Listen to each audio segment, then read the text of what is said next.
Nuclear distance ये वाला वो किसके बराबर होगा?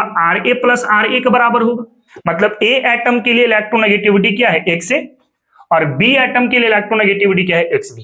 कार्बन कार्बन बीच का बॉन्ड यहां पे सबसे बड़ा होगा, उसके बाद सबसे छोटा कौन होगा आपका? तो कोवलेंट रेडियाई होगा। मतलब साइज अगर आप चेक करोगे तो सबसे बड़ा हो गया आर्गन। कुछ इंपॉर्टेंट फैक्टर हैं जो एटॉमिक रेडियाई या एटॉमिक साइज को अफेक्ट कर सकता है। हीरो ने आकर रिजल्ट क्या बनेंगे? दोनों की साइज सिमिलर रह जाएगी। कॉन्ट्रैक्शन होगी वहां पे साइज क्या होगी? डिक्रीज करेगी। क्या होती है लैंथनाइड कॉन्ट्रैक्शन? जहां पे ये वाला रेशियो सबसे बड़ी नजर आएगी। कौन सा आंसर दिख रहा है? 1.71 सबसे बड़ा वाला, सबसे छोटा हो जाएगा इसके साथ।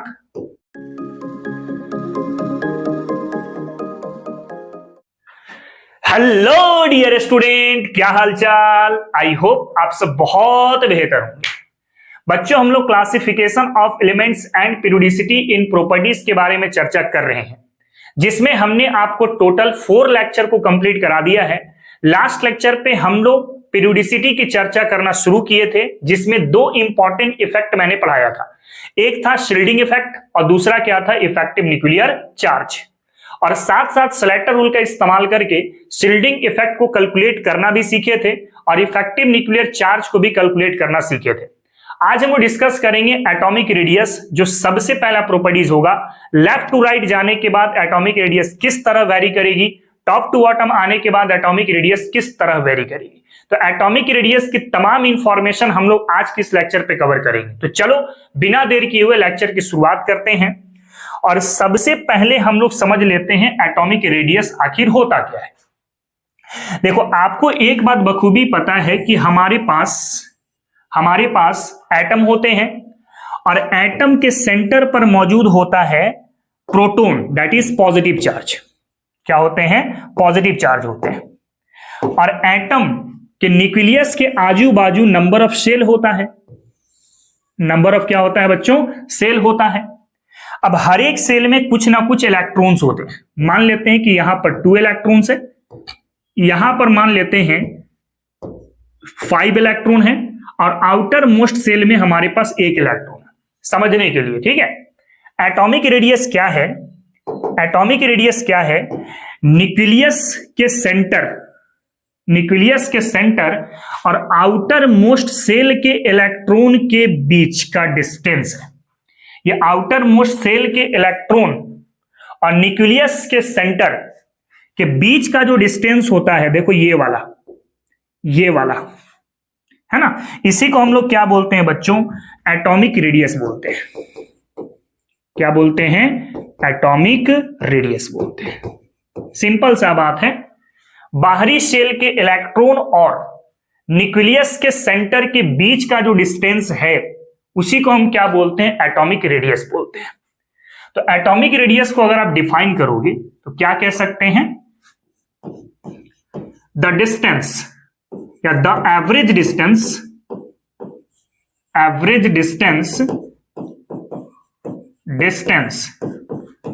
between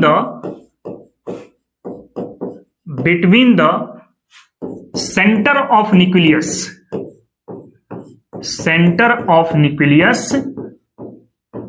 to the outermost cell electron,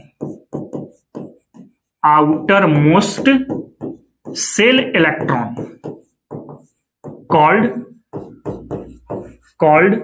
atomic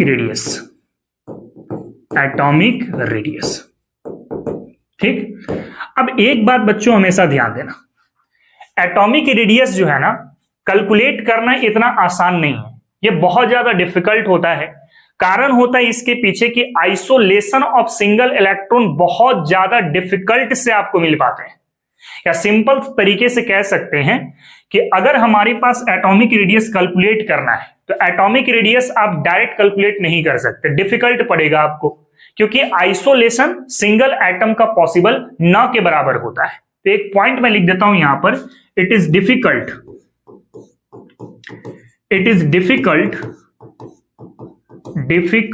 to measure due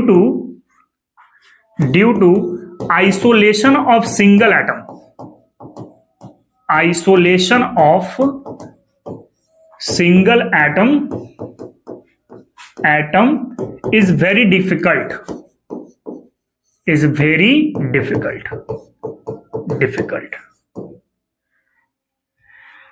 hence homoatomic species can be considered, homoatomic species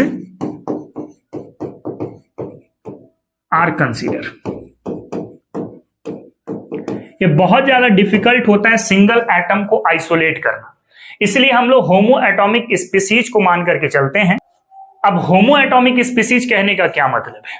देखो, एक ऐसा स्पीसीज आपको सोचना है जिसमें दो एटम होगा और दोनों एटम एक जैसे होंगे, दोनों एटम एक जैसे होंगे। जैसे अगर मान लेते हैं कि ये वाला एक एटम है और ये हमारे पास है दूसरा एटम, ये हमारे पास है दूसरा एटम, ठीक है। अब ये दोनों एटम हो गए हमारे पास।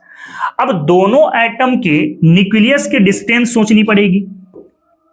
ये मान लो फर्स्ट एटम की न्यूक्लियस हो गई और ये सेकेंड एटम की न्यूक्लियस हो गई। अब देखो, दोनों एटम की न्यूक्लियस को अगर हम सोचते हैं, दोनों एटम की न्यूक्लियस को अगर सोचते हैं तो यहां से यहां तक का डिस्टेंस हो जाएगा बच्चों, यहां से यहां तक का डिस्टेंस हो जाएगा। देखो ये वाला होगा, मतलब यहां से लेकर के आप यहां तक के डिस्टेंस की बात कर रहे हो, यहां तक के डिस्टेंस की बात कर रहे हो, ये वाला डिस्टेंस की बात कर रहे हो, ठीक है। अब क्या होगा देखना ध्यान से, अगर मान लेते हैं कि यहां से यहां तक का जो डिस्टेंस है, यहां से यहां तक का जो डिस्टेंस है उसको डी बोल लेते हैं हम लोग, है ना। तो अब अगर मैं बोलूं यहां से यहां तक की डिस्टेंस क्या होगी, दिस इज आर ए, और यहां से यहां तक की डिस्टेंस क्या होगी, दैट इज आर ए। समझ रहे हो? अगर ये एटम ए है और ये एटम ए है और डी ए को हम लोग कह देते हैं ऐसा। अब एक न्यूक्लियस से दूसरे न्यूक्लियस के बीच की जो डिस्टेंस है ना बच्चों, उसको हम लोग कहते हैं इंटर न्यूक्लियर डिस्टेंस। क्या बोलते हैं? Inter nuclear distance. तो होमो एटॉमिक स्पीसीज आपको सोचना है और होमो एटॉमिक स्पीसीज में भी दो न्यूक्लियस के बीच की डिस्टेंस सोचनी है, दो न्यूक्लियस के बीच की डिस्टेंस सोचनी है, जिसे आप इंटर न्यूक्लियर डिस्टेंस बोलते हैं। अब करना कुछ नहीं है, ध्यान से देखना। आप इसको क्या कह सकते हो कि जो DAA है, that is inter nuclear distance, ये वाला वो किसके बराबर होगा? RA प्लस RA के बराबर होगा, RA प्लस RA के बराबर होगा। दैट इज DAA को आप क्या लिख सकते हैं? 2RA लिख सकते हैं। देयरफॉर RA बराबर क्या होगा? तो DAA/2 हो जाएगा, ठीक, DAA/2। यानी RA आसानी से मिल गया, जो कि हमारे पास एटॉमिक रेडियस था। अगर आप होमो एटॉमिक स्पीसीज कंसीडर करते हैं तब करना कुछ नहीं है, होमो एटॉमिक स्पीसीज में दो न्यूक्लियर के डिस्टेंस को सोच लेना है और इंटर न्यूक्लियर डिस्टेंस को हाफ कर देनी है, तो आपको क्या मिल जाएगा? रेडियस मिल जाएगा। अब ये आसानी से मिल जाएगा। तो यहां पे एक छोटा सा डेफिनेशन मैं लिख रहा हूं, the half of the internuclear distance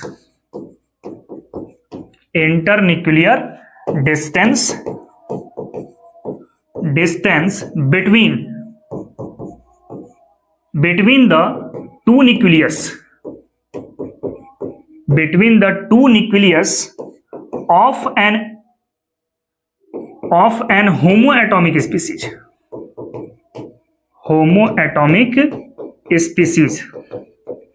called atomic radius। ठीक है, देखो ये तो ओरिजिनल हो गया ना। अब इसको सिंपलेस्ट तरीके से सोचने के लिए आपको दो होमो एटॉमिक स्पीसीज को आपस में कनेक्ट करना होगा और जो इंटरन्यूक्लियर डिस्टेंस मिलेंगे, दो न्यूक्लियस के बीच की डिस्टेंस, उसको एग्जैक्ट हाफ कर देंगे तो आपको क्या मिल जाएगा? रेडियस मिल जाएगा, जो कि ये वाला है। समझ रहे हो? This is RA। क्लियर बात है? तो इसी के बेसिस पर हम लोग एटॉमिक रेडियस को चार पार्ट में पढ़ेंगे: covalent radius, metallic radius, van der Waals radius और आयोनिक रेडियस। फटाफट जरा इसको आप कॉपी करो, ठीक है।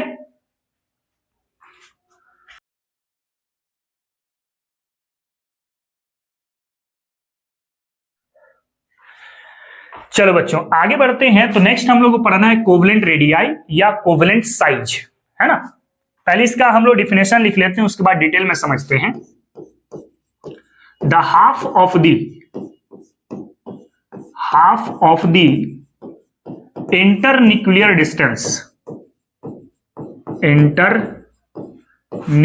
Distance between to nucleus of an atoms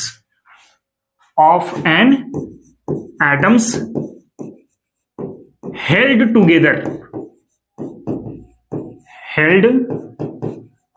together by covalent bond called covalent radii, covalent radii बोलो या रेडियस बोलो, ठीक है,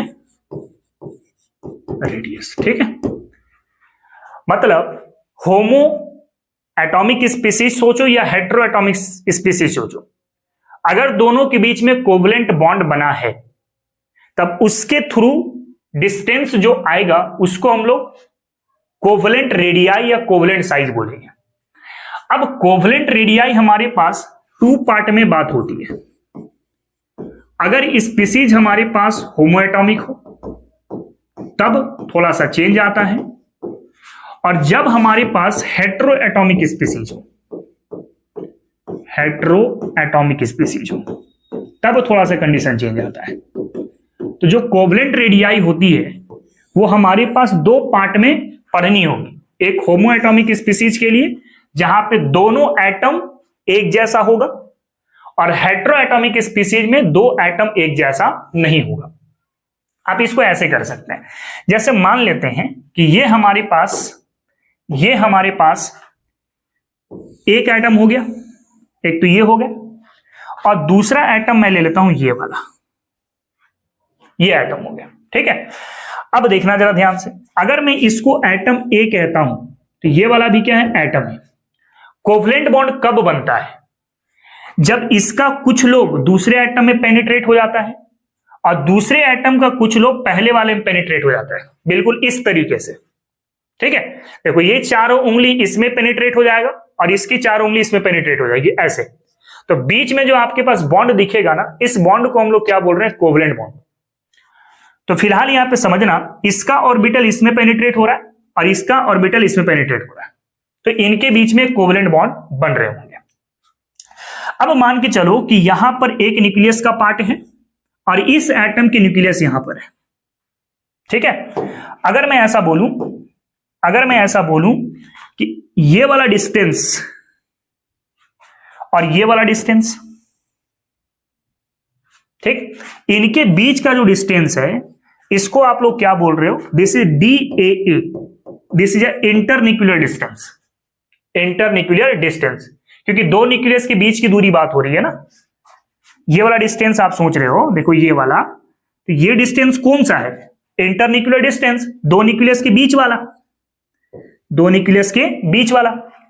अब मान लेते हैं कि यहां से लेकर के यहां तक का रेडियस और यहां से यहां तक का रेडियस, यहां से यहां तक का, ठीक है। हम लोग कह लेते हैं RA एंड RA। एक तो रेडियस कौन सा हो जाएगा, इस सेंटर से यहां तक और यहां से लेकर के यहां तक, ठीक है।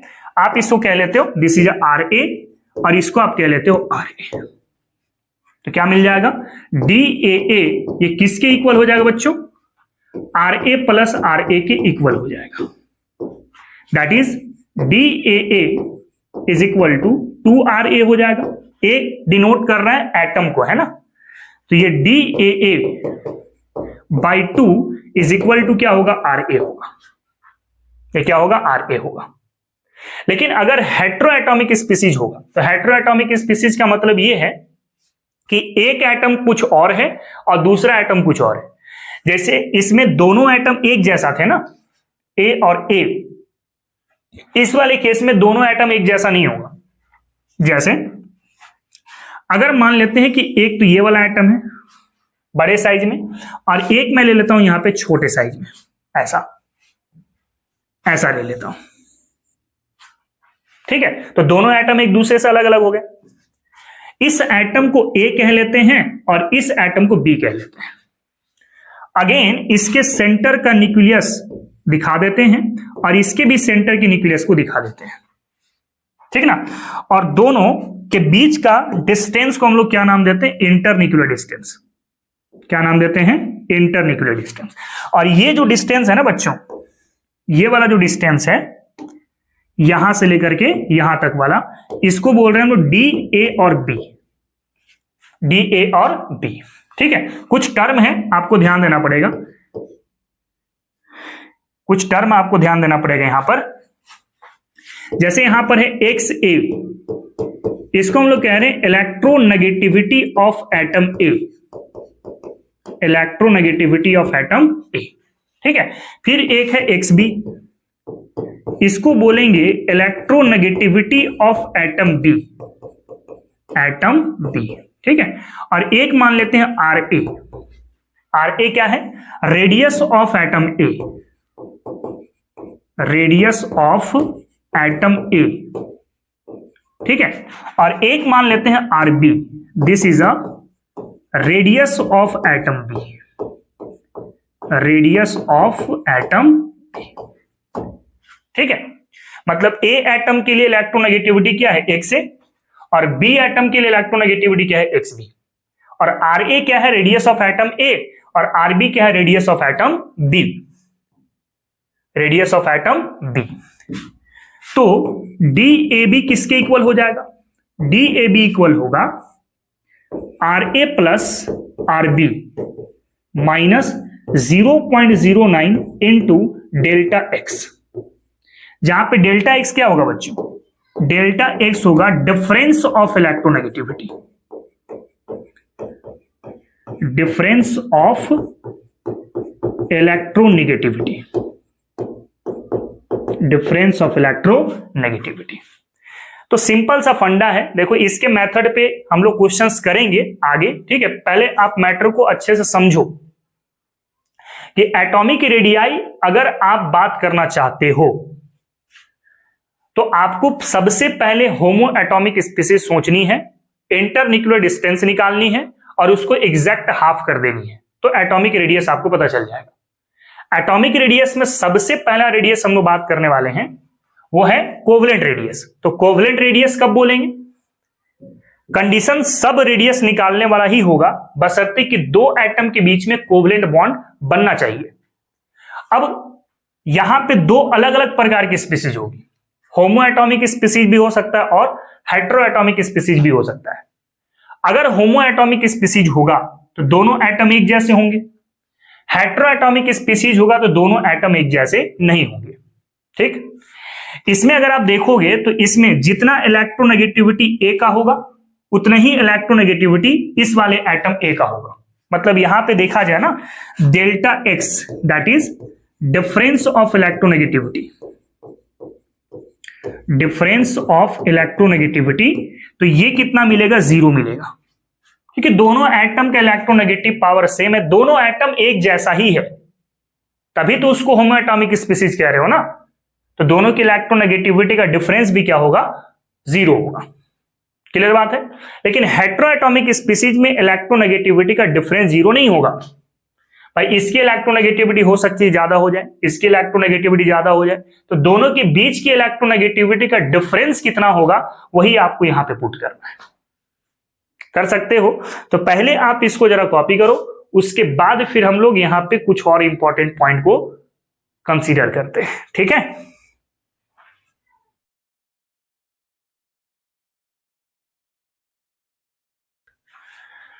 चलो बच्चों आगे बढ़ते हैं।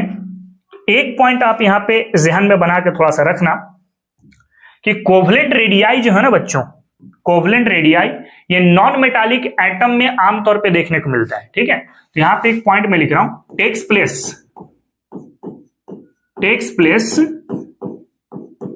इन non metallic species. Non metallic atom या स्पीसीज, ये नॉन मेटल में आमतौर पे देखने को आपको मिलेगा। अगर मैं इलेक्ट्रोनेगेटिविटी कुछ कुछ एलिमेंट का आपको बताऊं, जैसे hydrogen, lithium, beryllium, boron, carbon, nitrogen, oxygen, fluorine, और यहां पे ले लेते हैं क्लोरीन। हाइड्रोजन का इलेक्ट्रोनेगेटिविटी पावर होती है लगभग 2.1। कितनी होती है? 2.1।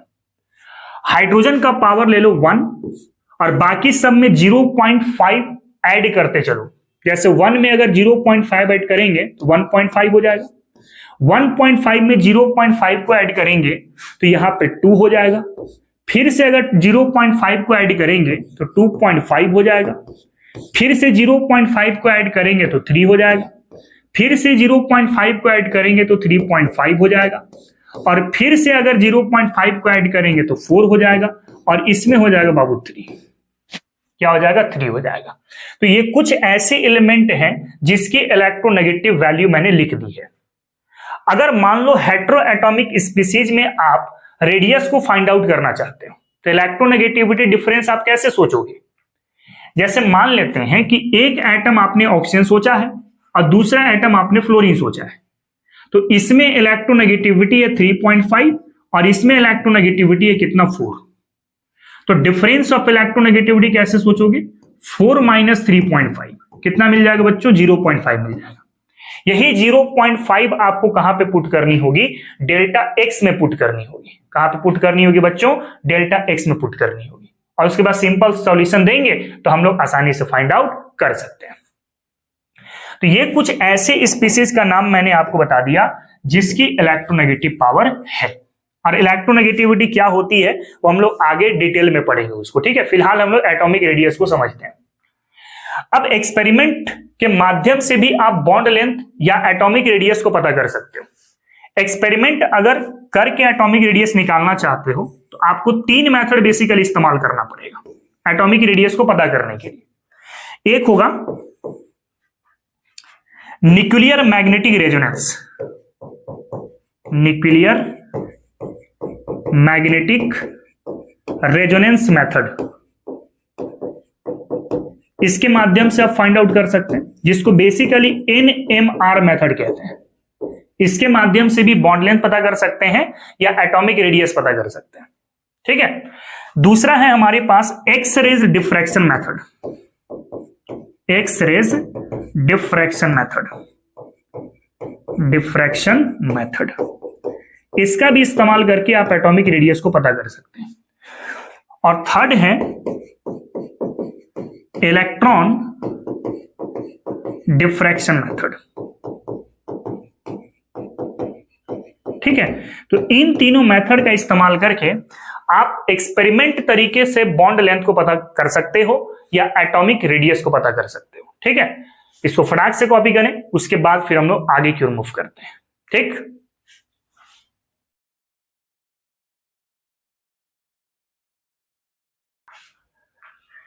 चलो बच्चों आगे बढ़ते हैं। तो नेक्स्ट हमारे पास covalent radii on the basis of bond order. सबसे पहले आप समझो यहां पर कि बॉन्ड ऑर्डर क्या होता है। बॉन्ड ऑर्डर क्या होता है? बॉन्ड ऑर्डर क्या होता है? तो बॉन्ड ऑर्डर हम लोग कहते हैं total number of bond, total number of bonds present between two atoms, between two atoms called as, अच्छा 2 एटम्स नहीं बल्कि यहां पे एटम्स कर दो डायरेक्ट, है ना, बिटवीन एटम्स कर दो, called as bond order, bond order. अगर मैं इसका एग्जांपल दे दूं, जैसे मान लो कार्बन कार्बन के बीच में सिंगल बॉन्ड है, दैट मीन्स इसके पास बॉन्ड ऑर्डर कितना है? 1 है। फिर अगर मान लो कार्बन कार्बन के बीच में डबल बॉन्ड है, दैट इज बॉन्ड ऑर्डर कितना है? तो 2 है। फिर अगर मान लो कार्बन कार्बन के बीच में ट्रिपल बॉन्ड है, दैट मीन्स बॉन्ड ऑर्डर कितना है? आपके पास 3 है। तो बॉन्ड ऑर्डर को मद्देनजर रखते हुए हम लोग कोवलेंट रेडियाई को 3 पार्ट में क्लासिफाई करते हैं। कितने पार्ट में? 3 पार्ट में। कोवलेंट रेडियाई को बॉन्ड ऑर्डर के आधार पे 3 पार्ट में क्लासिफाई करते हैं। एक को कहते हैं single bond, single bond covalent radii, covalent radii. अब सिंगल बॉन्ड कोवलेंट रेडियाई कहने का मतलब यह है कि यहां पे एटम के बीच में सिंगल बॉन्ड बनने वाला है। फिर एक होगा हमारे पास double bond, double bond covalent radii, covalent radii. इसमें क्या होगा कि एटम के बीच में डबल बॉन्ड बनने वाला है। फिर एक होगा आपके पास बच्चों थर्ड, इसको हम लोग क्या बोलेंगे, triple bond, triple bond covalent radii. मतलब यहां पे एटम के बीच में ट्रिपल बॉन्ड बनने वाला है। मतलब यहां पे कौन सा बॉन्ड दिखेगा, सिंगल बॉन्ड दिखेगा, ठीक ना। इसमें कौन सा बॉन्ड दिखेगा, डबल बॉन्ड दिखेगा, और इसमें कौन सा बॉन्ड दिखेगा, तो ट्रिपल बॉन्ड दिखेगा, ठीक है। और एक पॉइंट आप यहां पे ध्यान में हमेशा बना के रखना कि बॉन्ड ऑर्डर जो होगा ना, this is inversely proportional to atomic radii, atomic radii, ठीक है। जैसे अगर मान लेते हैं आपके पास एक दिया गया कार्बन कार्बन सिंगल बॉन्ड, एक दिया गया कार्बन कार्बन डबल बॉन्ड, और एक दिया गया कार्बन कार्बन ट्रिपल बॉन्ड। तो सबसे ज्यादा बॉन्ड ऑर्डर कहां पे मिल रहा है, यहां पर, उसके बाद यहां पर, उसके बाद यहां पर। सबसे ज्यादा बॉन्ड ऑर्डर यहां पर कितना, 3। तो अगर यहां पे एटॉमिक रेडियाई पूछ लिया आपसे, एटॉमिक रेडियाई कौन सी atomic radii, covalent atomic radii, है ना। तो जितना ज्यादा बॉन्ड ऑर्डर होगा एटॉमिक रेडियाई उतना ही कम होगा। तो बॉन्ड ऑर्डर ज्यादा मतलब एटॉमिक रेडियाई सबसे कम, बॉन्ड ऑर्डर कम मतलब एटॉमिक रेडियाई सबसे ज्यादा। दैट मींस कार्बन कार्बन बीच का बॉन्ड यहां पे सबसे बड़ा होगा, उसके बाद कार्बन कार्बन डबल बॉन्ड, और उसके बाद कार्बन कार्बन ट्रिपल बॉन्ड, ठीक है। तो कुछ इस तरीके से बॉन्ड ऑर्डर के माध्यम से कोवलेंट रेडियाई फाइंड आउट करते हैं या कंपेयर करते हैं। क्लियर बात है, इसको जरा कॉपी करें आप।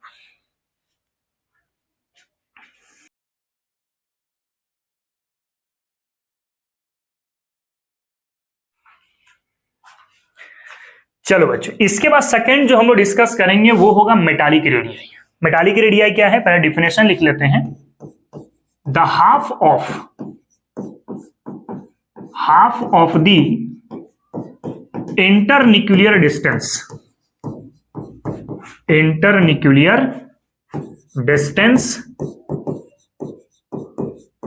Between two adjacent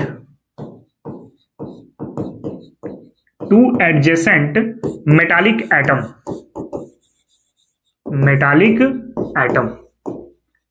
held together by metallic bond,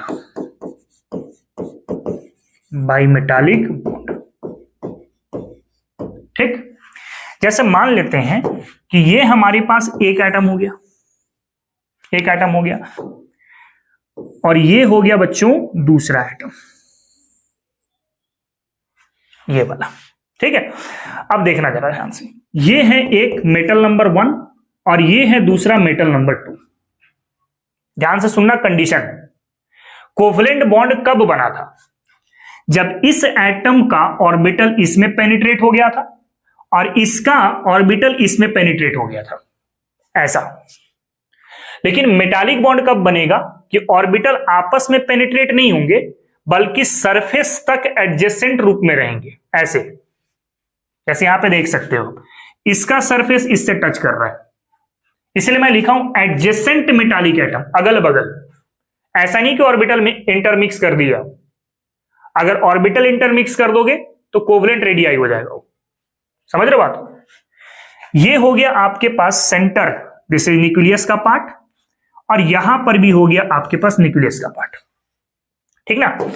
अब क्या करते हैं, अगर मान लो कि ये वाला आपका डिस्टेंस है और ये वाला डिस्टेंस है, इनके बीच का जो डिस्टेंस होगा बच्चों, ये, इसको हम लोग क्या नाम देते हैं, इंटरन्यूक्लियर डिस्टेंस। क्या नाम देते हैं बच्चों, इंटर न्यूक्लियर डिस्टेंस नाम देते हैं। This is a DMM। दो मेटल के न्यूक्लियस के बीच के डिस्टेंस को हम लोग क्या बोलते हैं? इंटर न्यूक्लियर डिस्टेंस बोल रहे हैं। ठीक है, यहां से यहां तक डिस्टेंस को आप कह लो RM, और यहां से यहां तक डिस्टेंस को आप बोल लो RM। ठीक है, तो क्या लिखा जा सकता है? DMM is equal to RM plus क्या होगा? RM होगा। M स्टैंड्स फॉर मेटल, ये मेटल का एटम है। ठीक है, और कोवलेंट वाला नॉन मेटालिक एटम था। तो DMM इज इक्वल टू क्या हो गया? 2RM। देयरफॉर RM बराबर क्या हो जाएगा? DMM/2 हो जाएगा, DMM/2। ठीक है, अब यहां पे एक बात को ध्यान देना, आप एटॉमिक रेडियाई को मेटालिक रेडियाई के सिमिलर मान सकते हैं, क्योंकि आपको मैंने बताया था एटॉमिक रेडियाई ऐसे ही डायग्राम बने थे, कोवलेंट रेडियाई तो आपस में ऑर्बिटल पेनिट्रेट हो गया था ना, लेकिन एटॉमिक रेडियाई में क्या था? जैसे यहां पे दिख रहा है दो एटम को होमो एटॉमिक तरीके से ऐड किया, उसी तरीके से मेटालिक में भी हुआ है। तो आप एक पॉइंट हमेशा याद रखना, जो मेटालिक रेडियाई है ना, मेटालिक रेडियाई जो है ये सिमिलर होगा आपका एटॉमिक रेडियाई का। मतलब मेटालिक रेडियाई को आप चाहो तो एटॉमिक रेडियाई भी कह सकते हो। कोवलेंट रेडियाई को एटॉमिक रेडियाई मत बोल देना, ठीक है ना। मेटालिक रेडियाई को आप चाहें तो एटॉमिक रेडियाई बोल सकते हैं, क्योंकि दोनों का डायग्राम एक जैसा होने वाला है, दोनों का डिस्टेंस भी एक जैसा सिमिलर होने वाला है। अगर मैं बात करता हूं मेटालिक रेडियाई की, मेटालिक रेडियाई की, तो मेटालिक रेडियाई जो होगा ना, ये बड़ा होगा in comparison to covalent radii. Covalent radii आप खुद भी सोच सकते हो कैसे। मेटालिक रेडियाई में डायग्राम आपको कैसा बना, आप देख सकते हो डायग्राम आपका बना है कुछ ऐसा, ऐसा बना है। ठीक है, देख लो एडजेसेंट एटम कनेक्ट किए। जबकि कोवलेंट में कैसा बना है? कोवलेंट में ऑर्बिटल एक दूसरे में क्या हो चुके हैं? पेनिट्रेट हो चुके हैं। ठीक है, तो आप देख सकते हो यहां पे न्यूक्लियस है, यहां पर न्यूक्लियस है ना। ये हो गया आपके पास RM और ये हो गया आपके पास RM। क्लियर? यहां से यहां तक को हम लोग कह लेते हैं न्यूक्लियस, दिस इज RA, और यहां से यहां तक को भी हम लोग क्या कह लेते हैं? RA कह लेते हैं। क्लियर? तो आप देखो इसमें ऑर्बिटल पेनिट्रेट नहीं हो रहे, ओवरलैप नहीं कर रहा, लेकिन इसमें ओवरलैप कर जा रहा है। तो आप खुद सोच करके देखो, ये वाला डिस्टेंस बड़ा दिखेगा या एक दूसरे में पेनिट्रेट किया है वो बड़ा दिखेगा? जाहिर सी बात है एक दूसरे के एडजेसेंट कनेक्ट होगा, ये बड़ा दिखेगा, मतलब ये बड़ा है और ये क्या है? छोटा। तो ध्यान देना, मेटालिक रेडियस हमेशा बड़ा है in comparison to covalent radius. I think आपको मैटर समझ में आ गया होगा। इसको आप कॉपी करो, उसके बाद फिर हम लोग आगे मूव करते हैं।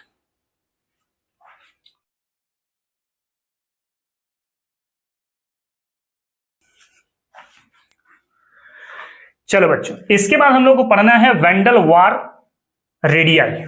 वैन डेर वाल रेडियाई, ठीक है। पहले इसका स्टेटमेंट लिख लेते हैं।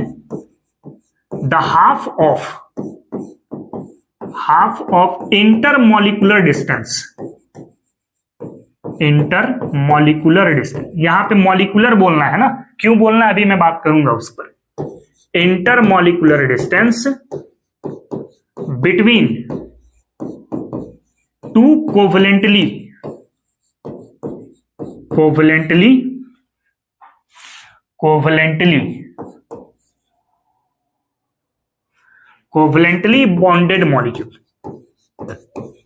bonded molecules held together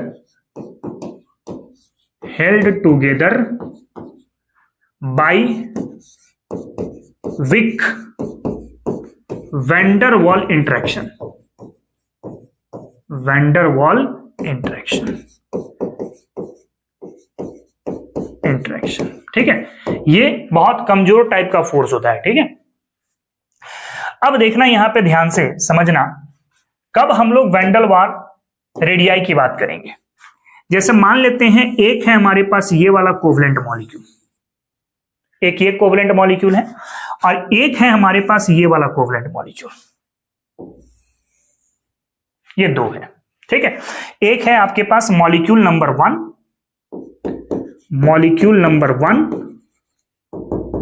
और ये है आपके पास मॉलिक्यूल नंबर 2, मॉलिक्यूल नंबर 2।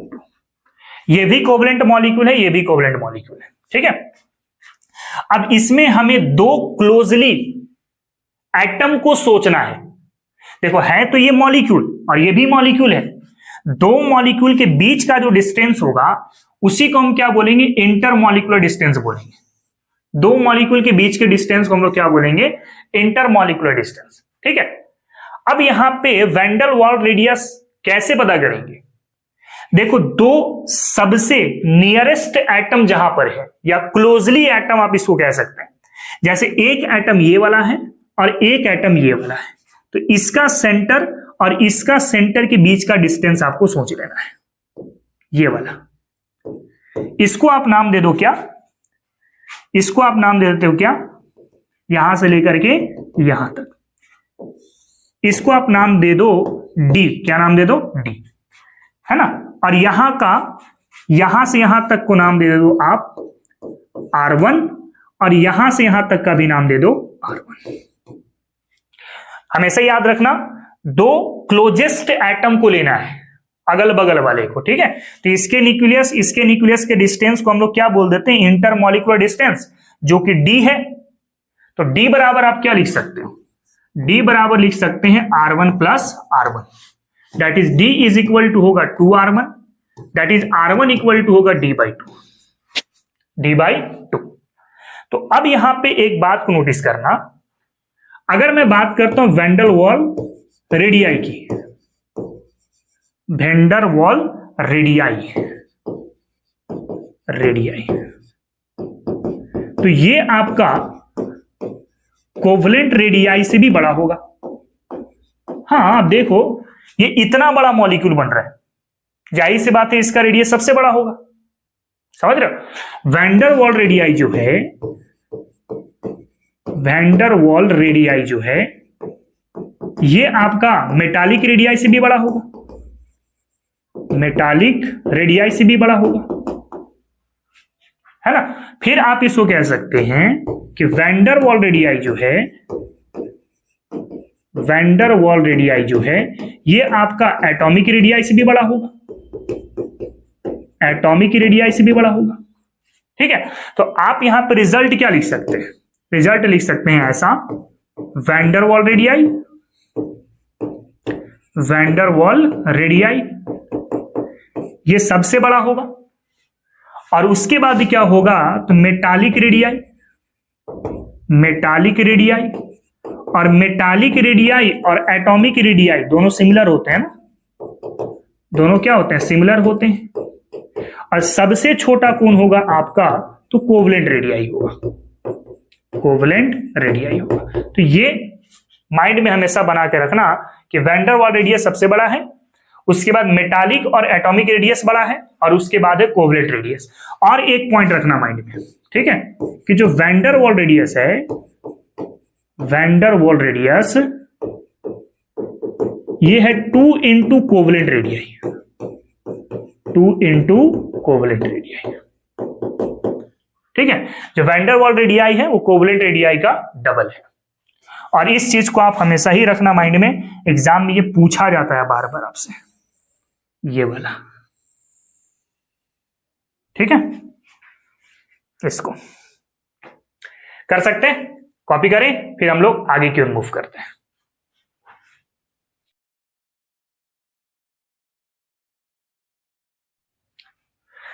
चलो बच्चों आगे बढ़ते हैं। तो नेक्स्ट है हमारे पास आयोनिक रेडियाई। आयोनिक रेडियाई क्या है? The radii of element, radii of elements in ionic form, in ionic form called ionic radii. Ions के फॉर्म में आपको यहां पे देखना है, कोई आयंस दिया गया होगा, ठीक है। अब आयंस की बात आप करते हैं तो आयंस बेसिकली हमारे पास 2 टाइप का होता है। कितने टाइप के होते हैं? 2 टाइप के। एक को हम लोग कहते हैं केटायन, केटायन जिसमें स्पीसीज के ऊपर पॉजिटिव चार्ज दिखता है, और दूसरा होता है हमारे पास एनायन जिसमें स्पीसीज के ऊपर नेगेटिव चार्ज दिखता है। आपको पता है कि पॉजिटिव चार्ज किसी स्पीसीज पे जब होती है तब क्या होता है, नंबर ऑफ प्रोटॉन्स ये ज्यादा होते हैं in comparison to number of electrons. भाई पॉजिटिव चार्ज बनने का कारण ही वही है कि इलेक्ट्रॉन वहां पे कम है। इलेक्ट्रॉन को आप रिमूव कर देते हो तब ना आपका केटायन बनता है। तो इलेक्ट्रॉन जब रिमूव हो गया तो नंबर्स किसकी ज्यादा हो गई? प्रोटॉन की, क्योंकि न्यूट्रल स्पीसीज में प्रोटॉन और इलेक्ट्रॉन दोनों इक्वल होते हैं। इलेक्ट्रॉन को आपने बाहर निकाल दिया, केटायन बन गया, तो नंबर किसकी ज्यादा हो गई? प्रोटॉन की।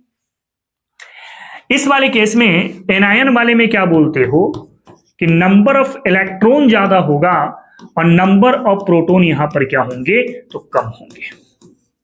ये आप जानते हो। अब अगर मान लो यहां से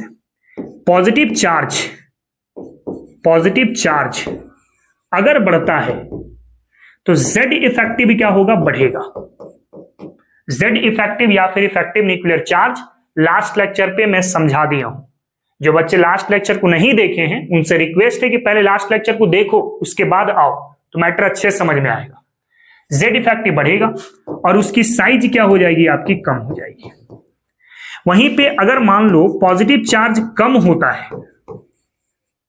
है तो Z इफेक्टिव भी क्या हो जाएगा? कम हो जाएगा और साइज उसकी क्या हो जाएगी बच्चों? तो ज्यादा हो जाएगी।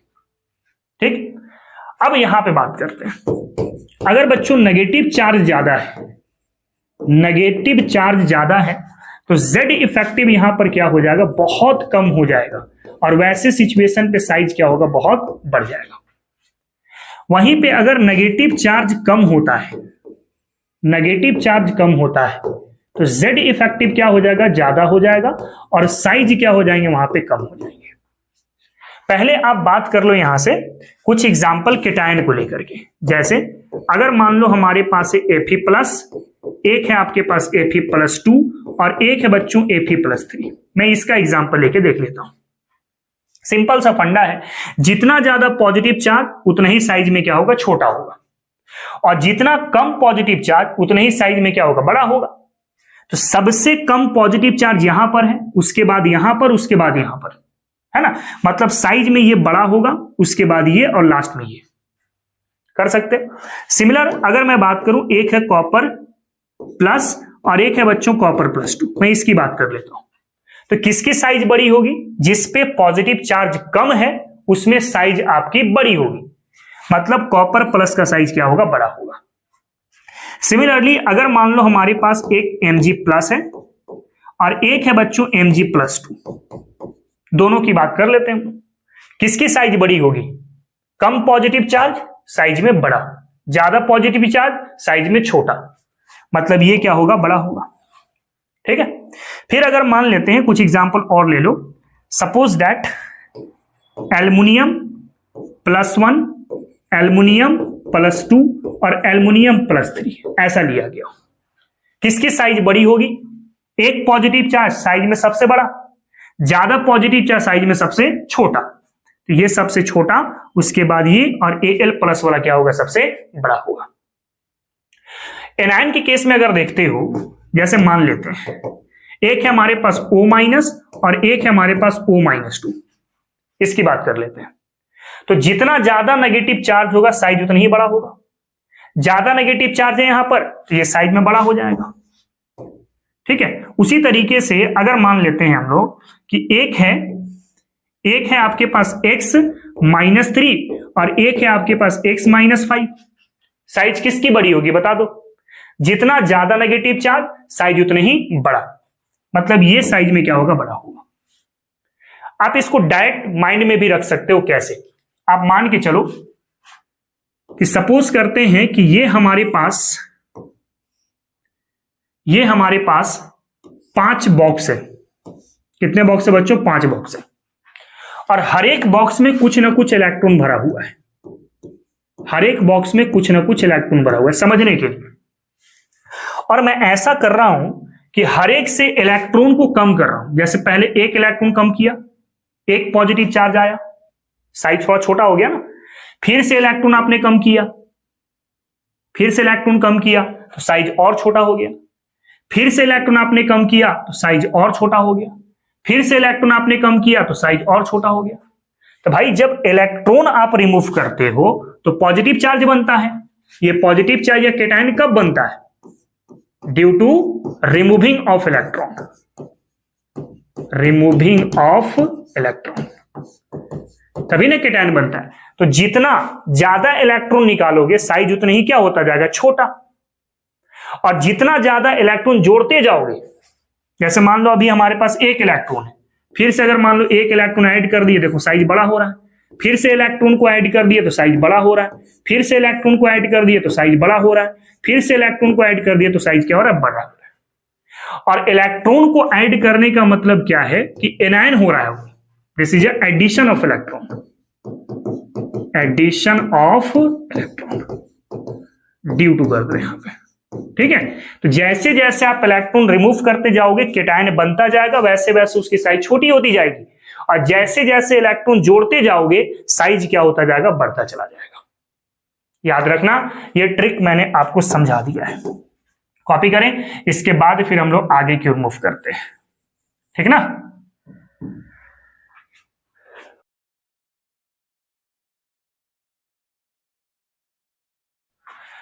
चलो बच्चों आगे बढ़ते हैं। तो हमारे पास एक नोट पॉइंट है, iso electronic species. Iso electronic species आपको पता है क्या होता है? Species having same number of electron, same number of electron. ये हम लोग पढ़ चुके हैं पिछले चैप्टर एटॉमिक स्ट्रक्चर में, आइसो इलेक्ट्रॉनिक स्पीसीज, ठीक है। आइसो इलेक्ट्रॉनिक स्पीसीज का मैं कुछ एग्जांपल लेता हूं और उसमें हम लोग आयोनिक रेडियाई को पता करेंगे, ठीक है। जैसे N-3, फिर ले लेते हैं O-2, और फिर ले लेते हैं हम लोग F-, एक ले लेते हैं हम लोग सोडियम प्लस, एक ले लेते हैं हम लोग मैग्नीशियम +2, और एक ले लेते हैं हम लोग एल्युमिनियम +3, ठीक है। आपने यहां पे 3 इलेक्ट्रॉन को ऐड किए हैं, यहां पे 2 इलेक्ट्रॉन को ऐड किए हैं, यहां पे 1 इलेक्ट्रॉन को ऐड किए हैं। इलेक्ट्रॉन जैसे जैसे जोड़ते हैं साइज बड़ा होता जाता है, अभी जस्ट बताया हूं मैं। तो ये सबसे बड़ा साइज होगा, उसके बाद ये होगा, उसके बाद ये होगा, ठीक है। फिर यहां से इलेक्ट्रॉन रिमूव हो रहे, पहले 1 इलेक्ट्रॉन रिमूव हुआ, फिर 2 इलेक्ट्रॉन रिमूव हुआ, फिर 3 इलेक्ट्रॉन रिमूव हुआ। इलेक्ट्रॉन जैसे जैसे रिमूव होगा साइज क्या होता जाएगा? छोटा। मतलब ये साइज का ऑर्डर बनेगा। एक तो ये तरीका है। दूसरा तरीका ये है कि आप इलेक्ट्रॉन अपॉन प्रोटॉन रेशियो से भी सोच लो। इलेक्ट्रॉन अपॉन प्रोटॉन रेशियो, आपको पता है कि नाइट्रोजन का एटॉमिक नंबर कितना होता है? 7, तो नंबर ऑफ प्रोटॉन भी 7 हो जाएगा। इलेक्ट्रॉन कितना हो गया? 7 और +3 कितना हो गया? 10। 3 इलेक्ट्रॉन ऐड किए 10 इलेक्ट्रॉन हो गए ना। फिर यहां पे आ जाओ ऑक्सीजन पर, तो ऑक्सीजन का एटॉमिक नंबर 8 होता है, तो क्या हो जाएगा? 10/8 हो जाएगा। भाई इलेक्ट्रॉन अपॉन प्रोटॉन की बात कर रहे हैं, ठीक है। 8 इलेक्ट्रॉन पहले था, 2 नेगेटिव यानी 2 ऐड हो गया तो 10 हो गया। यहां पर कितना हो जाएगा? 10/9 हो जाएगा। यहां पर कितना हो जाएगा? 10/11 हो जाएगा। सोडियम की एटॉमिक नंबर 11 होती है। यहां पर कितना हो जाएगा? 10/12 हो जाएगा। और यहां पर कितना हो जाएगा? तो 10/13 हो जाएगा। आप ऐसे भी निकाल सकते हैं। अब इसमें से चेक करो किसकी वैल्यू सबसे बड़ी दिख रही है। तो डिनोमिनेटर में वैल्यू जितना छोटा, ओवरऑल वैल्यू उतनी बड़ी होती है। मतलब वैल्यू ये बड़ा है, उसके बाद ये, उसके बाद ये, उसके बाद ये, उसके बाद ये, उसके बाद ये, मतलब ये ट्रेंड बनेगा आपका। और एग्जांपल ले सकते हैं हम लोग, जैसे S-2 Cl- और ले सकते हैं आप क्या, और ले सकते हैं कैल्शियम +2, ये ले सकते हैं। इसमें भी आप चेक कर सकते हो इलेक्ट्रॉन अपॉन प्रोटॉन के रेशियो से निकाल सकते हो, ठीक है। तो यहां पे इलेक्ट्रॉन कितना हो जाएगा? पहले 16 था, 2 ऐड हो गया तो 18/16 हो जाएगा। यहां पर क्या होगा, 17 + 1 यानी 18/17 हो गया। यहां पर कितना हो जाएगा, 18/19 हो जाएगा। और यहां पर कितना हो जाएगा, तो 18/20 हो जाएगा। अब आप चेक करो इनमें से कौन सी वैल्यू सबसे बड़ी दिख रही है। तो डिनोमिनेटर में सबसे छोटा वैल्यू सबसे बड़ा, मतलब ये बड़ा है, उसके बाद ये, उसके बाद ये, मतलब साइज में ये बड़ा, उसके बाद ये और उसके बाद ये। कर सकते हैं। एक और एग्जांपल अगर आप सोचना चाहो तो ले सकते हो। मान लेते हैं कि हमारे पास है सोडियम प्लस, एक है बच्चों हमारे पास सोडियम प्लस मत लो, यहां पे ले लेते हैं हम लोग, मान लेते हैं एक के प्लस है ना, एक Ca+2 है और एक है बच्चों आर्गन। अब इन तीनों में आपको यह पता करना है किसकी साइज बड़ी है। तो सिंपल निकालो, इलेक्ट्रॉन अपन प्रोटॉन रेशियो क्या होगा, यहां पे 18/19, यहां पर क्या होगा 18/20 और यहां पर क्या होगा तो 18/18।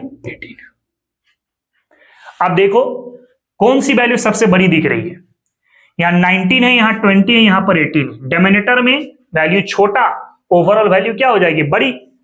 मतलब साइज अगर आप चेक करोगे तो सबसे बड़ा हो गया आर्गन, उसके बाद हो गया पोटेशियम और उसके बाद हो गया कैल्शियम+2।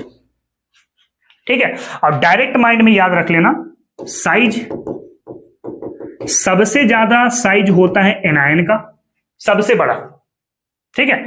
और उसके बाद हो जाएगा न्यूट्रल का और उसके बाद हो जाएगा केटायन का। मैटर क्लोज हो जाएगा इतना करने के बाद। आप कहीं पर भी देखो, एनायन सबसे बड़ा साइज, उसके बाद केटायन आ रहा है।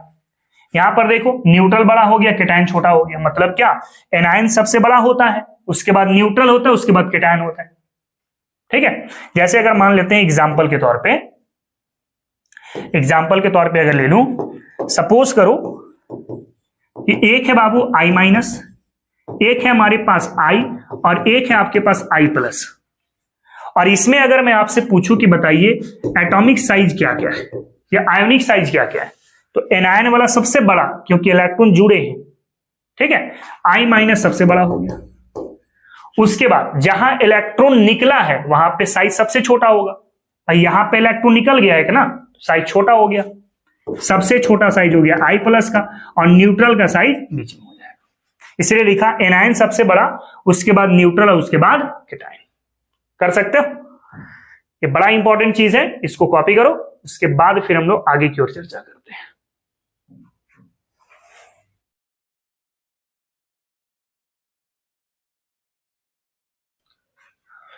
चलो बच्चों आगे बढ़ते हैं। तो नेक्स्ट हम लोग को पढ़ना है फैक्टर अफेक्टिंग एटॉमिक रेडियाई। कौन कौन से फैक्टर हैं जो एटॉमिक रेडियाई को चेंज करता रहेगा। सबसे पहला फैक्टर निकल करके आता है बच्चों एटॉमिक नंबर। एटॉमिक नंबर बोलो या नंबर ऑफ प्रोटॉन बोलो, नंबर ऑफ प्रोटॉन। ठीक है। तो हम लोग कहते हैं कि atomic number is inversely proportional to atomic size. Atomic size या एटॉमिक रेडियाई, मतलब एटॉमिक नंबर बढ़ेगा तो एटॉमिक रेडियाई क्या होते जाएंगे, छोटी होती जाएगी। ये पहला फैक्टर हो सकता है। दूसरा फैक्टर है इफेक्टिव न्यूक्लियर चार्ज। ये लास्ट क्लास में भी पढ़ा रखा हूं, effective nuclear charge, that is Z effective. ठीक है। Z इफेक्टिव जो होता है this is inversely proportional to size. Inversely proportional to size, ये लास्ट लेक्चर भी मैं पढ़ा रखा हूं कि Z इफेक्टिव अगर बढ़ता है तो साइज क्या होता है, छोटा। अट्रैक्शन फोर्स बढ़ जाते हैं ना Z इफेक्टिव बढ़ने से, और Z इफेक्टिव अगर कम होता है तो साइज क्या हो जाता है बच्चों, ज्यादा हो जाता है। थर्ड जो फैक्टर है वो है आपके पास शील्डिंग इफेक्ट। शील्डिंग इफेक्ट ये थर्ड फैक्टर है। अब शील्डिंग इफेक्ट वाला भी सोचते हैं। तो शील्डिंग इफेक्ट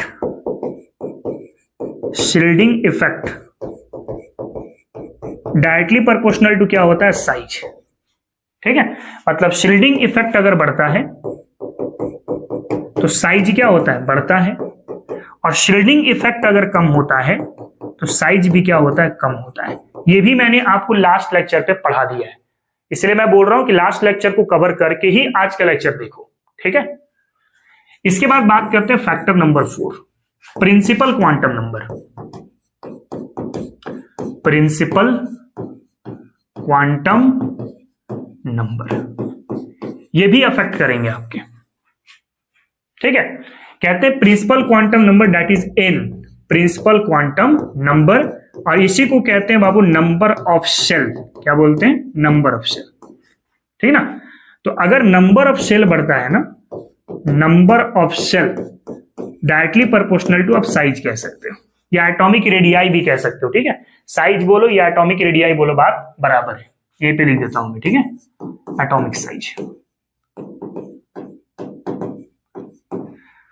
ठीक है, तो नंबर ऑफ शेल अगर बढ़ता है, नंबर ऑफ शेल अगर बढ़ता है तो साइज क्या होगा, बढ़ेगा, और नंबर ऑफ शेल अगर कम होता है, नंबर ऑफ शेल अगर कम होता है तो साइज क्या होगा आपका, कम होगा। तो ये कुछ इंपॉर्टेंट फैक्टर हैं जो एटॉमिक रेडियाई या एटॉमिक साइज को अफेक्ट कर सकता है।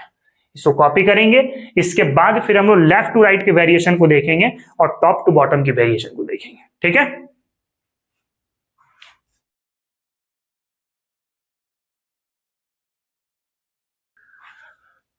चलो बच्चों आगे बढ़ते हैं। तो नेक्स्ट है हमारे पास along the period and group.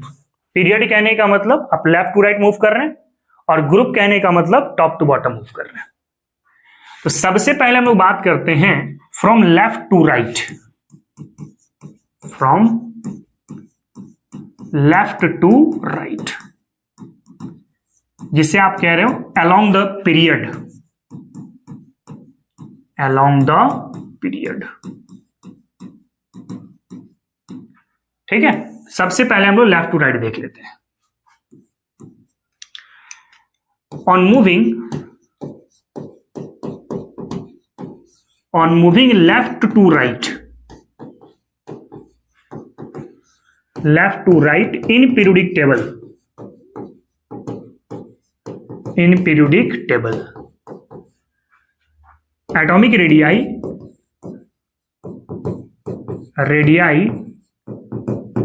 decreases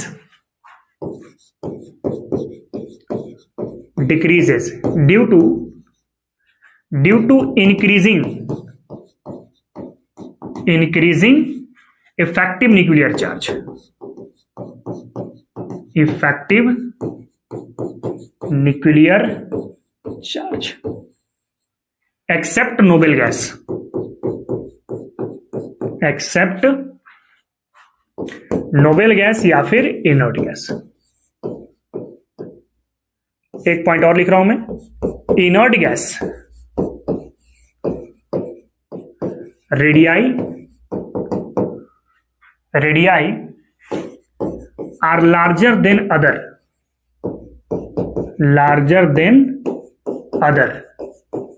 due to presence of van der Waal radii,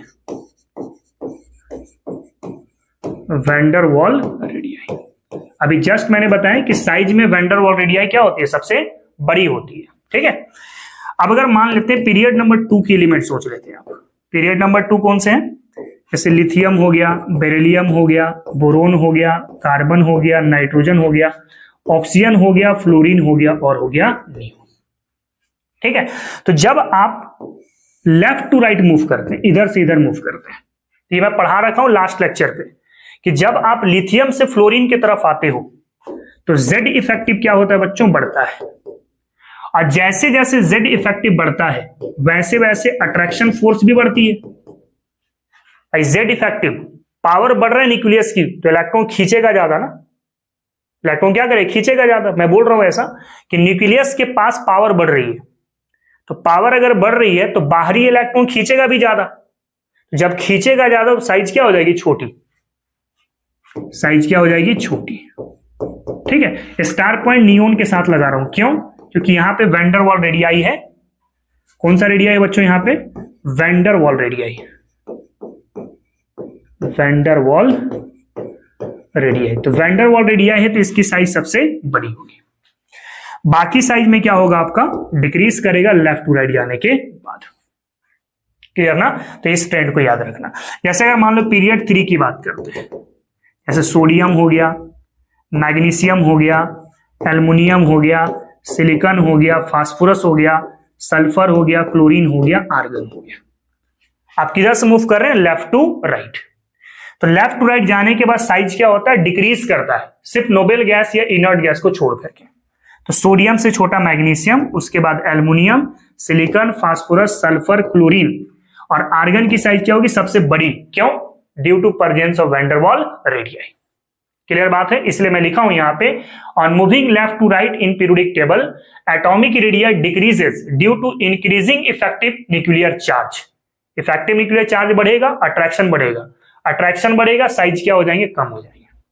लेकिन इनर्ट गैस के केस में वैन डर वाल इंटरेक्शन होती है, यानी कि वैन डर वाल रेडियाई काम में आएगा, तो उसकी साइज सबसे बड़ी हो जाएगी। क्लियर? कॉपी करें, इसके बाद फिर हम लोग टॉप टू बॉटम के कॉन्सेप्ट लेके चलेंगे। ठीक है ना?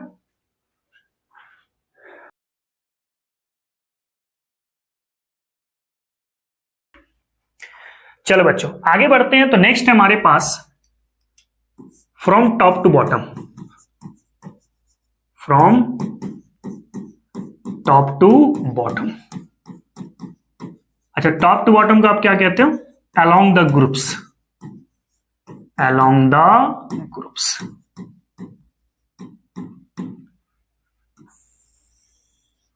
ठीक है, along the groups. From top to bottom, top to bottom, atomic size या atomic radii increases due to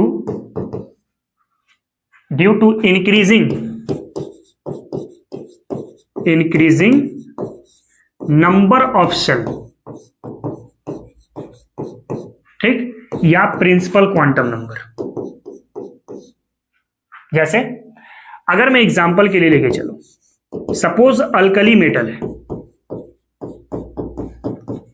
alkali metal that is group number 1, या फिर इसे क्या बोलते हो? ग्रुप 1A भी कहते हो। ठीक है, इसमें कौन कौन से एलिमेंट है? लिथियम है, उसके बाद सोडियम है, पोटेशियम है, रुबिडियम है, सीजियम है और फ्रेंसियम है। हेलिना का रिबन किसने फाड़ा? यहां पे नंबर ऑफ सेल कितना होता है? 2 होता है। कितने सेल होते हैं? 2 सेल होते हैं। यहां पे नंबर ऑफ सेल कितना हो जाएगा? 3 हो जाएगा। यहां पे नंबर ऑफ सेल कितना हो जाएगा? 4 हो जाएगा। और यहां पे नंबर ऑफ सेल कितना हो जाएगा? तो 7 हो जाएगा, 7 हो जाएगा। क्यों ऐसा हो रहा है? क्योंकि ये पीरियड नंबर 2 का एलिमेंट है, ये पीरियड 3 का एलिमेंट है, पीरियड नंबर 4 का एलिमेंट है, पीरियड नंबर 5 का एलिमेंट है, पीरियड नंबर 6 का एलिमेंट है और पीरियड नंबर 7 का एलिमेंट है। ये टॉप टू बॉटम आप मूव कर रहे हो। तो प्रिंसिपल क्वांटम नंबर 2, 3, 4, 5, 6, 7 हो रही है, मतलब सेल 2, 3, 4, 5, 6 और 7 होगी। तो आप देख सकते हो कि जैसे जैसे आप सेल बढ़ा रहे हो वैसे वैसे इसकी साइज भी क्या हो रही है? बढ़ रही है। मतलब लिथियम से बड़ा होगा सोडियम, उसके बाद पोटेशियम, रुबिडियम, सीजियम और फ्रेंसियम। ठीक है, उसी तरीके से अगर मान लो अल्कलाइन अर्थ मेटल है, अल्कलाइन अर्थ मेटल है, अल्कलाइन अर्थ मेटल को आप ग्रुप नंबर 2 भी कहते हो या ग्रुप सेकेंड ए भी कहते हो। तो इस वाले केस में बेरिलियम से बड़ा कौन होगा? मैग्नीशियम, उसके बाद कैल्शियम, उसके बाद सीरियम और उसके बाद बेरियम और उसके बाद रेडियम। कर सकते हो? क्यों? क्योंकि सर ये भी तो पीरियड 2 का एलिमेंट है, ये भी पीरियड 3 का है, ये पीरियड 4 का है, ये पीरियड 5 का है, ये पीरियड 6 का है और ये पीरियड 7 का है। मतलब इसमें कितना सेल होगा? इसमें 2 सेल होंगे, इसमें 3 सेल होंगे और इसमें आपका 7 सेल होंगे। जैसे जैसे सेल बढ़ रहा है वैसे वैसे उसकी साइज भी क्या हो रही है? ठीक है, तो टॉप टू बॉटम आने के बाद साइज बढ़ता है और लेफ्ट टू राइट जाने के बाद साइज घटता है, सिर्फ इनर्ट गैस को छोड़ करके। आई थिंक मैटर समझ में आ गया होगा। इसको कॉपी करो। उसके बाद एक बड़ा इंपॉर्टेंट टॉपिक लेके चलेंगे, कॉन्ट्रैक्शन इफेक्ट। ठीक है,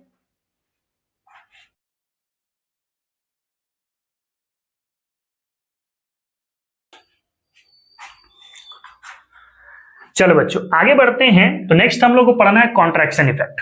देखो कॉन्ट्रैक्शन इफेक्ट की वजह से साइज में थोड़ी सी डिस्टर्बेंस आई है। कॉन्ट्रैक्शन हम लोग तीन टाइप के बेसिकली पढ़ेंगे।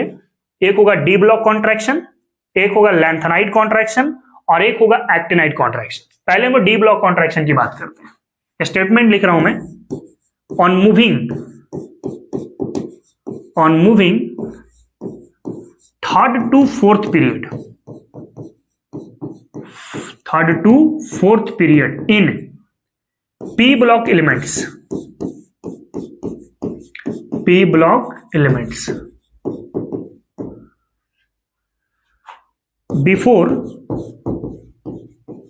before it 10 D block elements are present.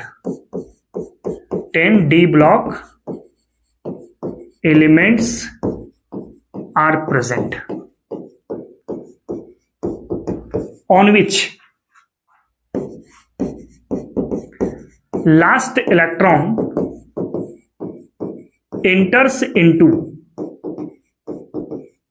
n-1 D subcell. Since they have poor shielding effect.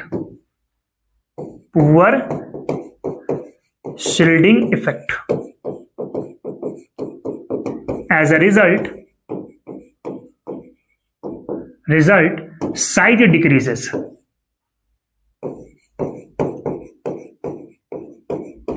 Called D block contraction.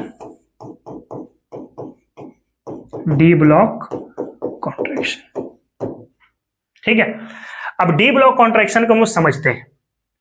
देखो शील्डिंग इफेक्ट बेहतर जानने के लिए मैं आपको लास्ट लेक्चर पे डिटेल में पढ़ा चुका हूं।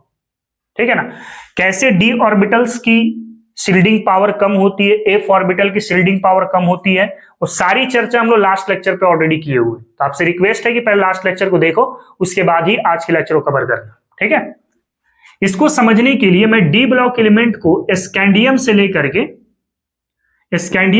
के जिंक तक सोच लेता हूं, 21 एटॉमिक नंबर से लेकर के 30 तक। ठीक है, और एक सोच लेता हूं एट्रियम से लेकर के कैडमियम तक।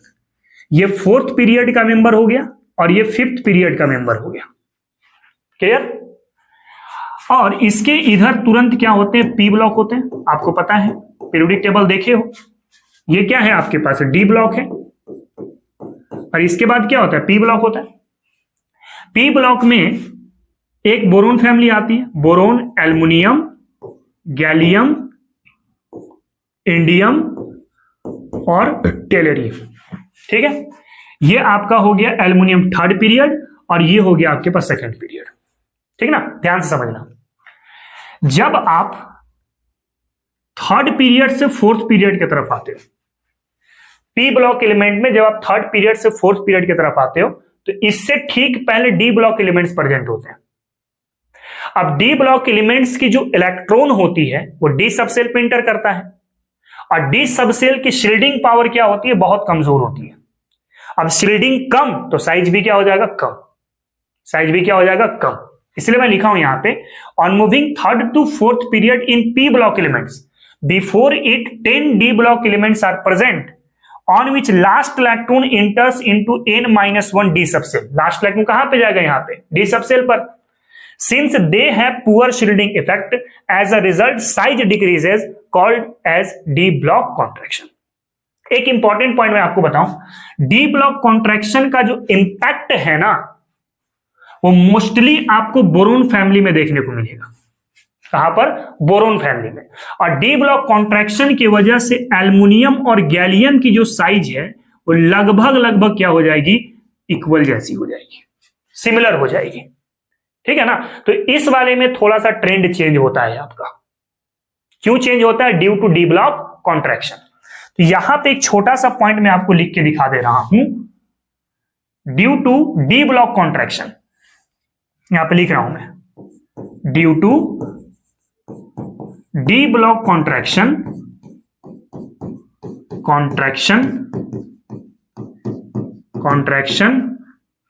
Atomic size of aluminium and gallium are similar,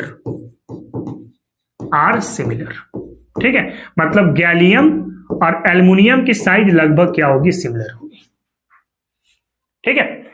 अगर मान लेते हैं जैसे बोरोन फैमिली है, तो बोरोन है, एल्युमिनियम है, गैलियम है, इंडियम है और टेलेरियम है, तो according to rule top to bottom में साइज आपका बढ़ना चाहिए था, ऐसा होना चाहिए था, लेकिन ऐसा नहीं होगा।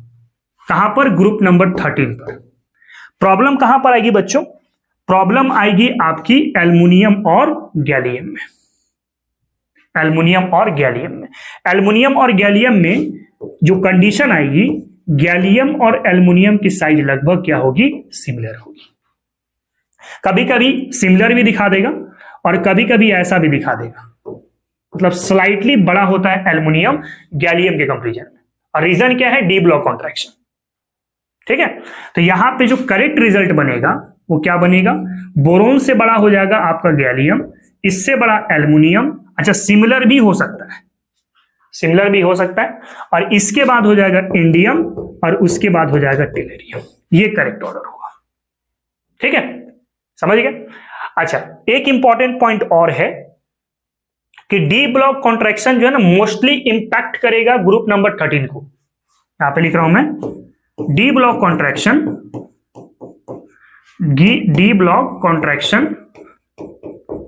Mostly impact group number 13 elements इसी में, यानी कि बाकी केस में जो है ना, बाकी जो ग्रुप्स है आपका 14, 15, 16, 17, 18, उन सब में साइज रेगुलर ट्रेंड पे रहेगा, टॉप टू बॉटम इंक्रीज करने वाला, ठीक है। कैसे होगा उसको भी दिखा देता हूं मैं। जैसे मान लेते हैं ग्रुप 14 है, तो कार्बन यहां पे लिख दो ऐसे, रेस्ट आर सिमिलर ट्रेंड,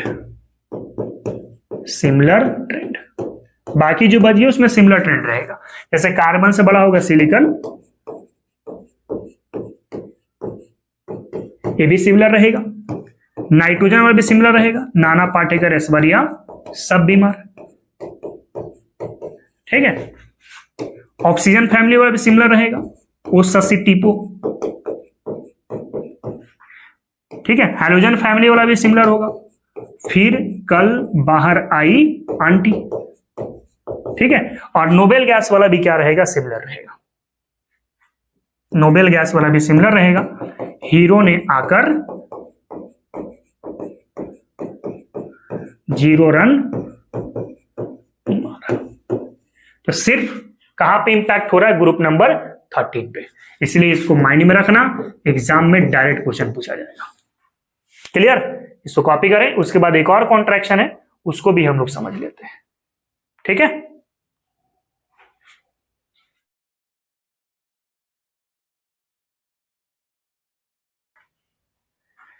चलो बच्चों आगे बढ़ते हैं। तो यहां पे साइज थोड़ी सी वेरिएशन आती है डी ब्लॉक पर। डी ब्लॉक में क्या वेरिएशन आएगा देखना जरा। जैसे अगर मान लेते हैं पीरियड नंबर 4 के एलिमेंट है, scandium, titanium, vanadium, chromium, manganese, iron, cobalt, nickel, copper और जिंक, ठीक है। एटॉमिक नंबर कितना है, 21, 22, 23, 24, 25, 26, 27, 28, 29 और 30, ठीक है। आप इधर से इधर मूव कर रहे हो पीरियोडिक टेबल में, दैट इज आप मूव कर रहे हो लेफ्ट टू राइट,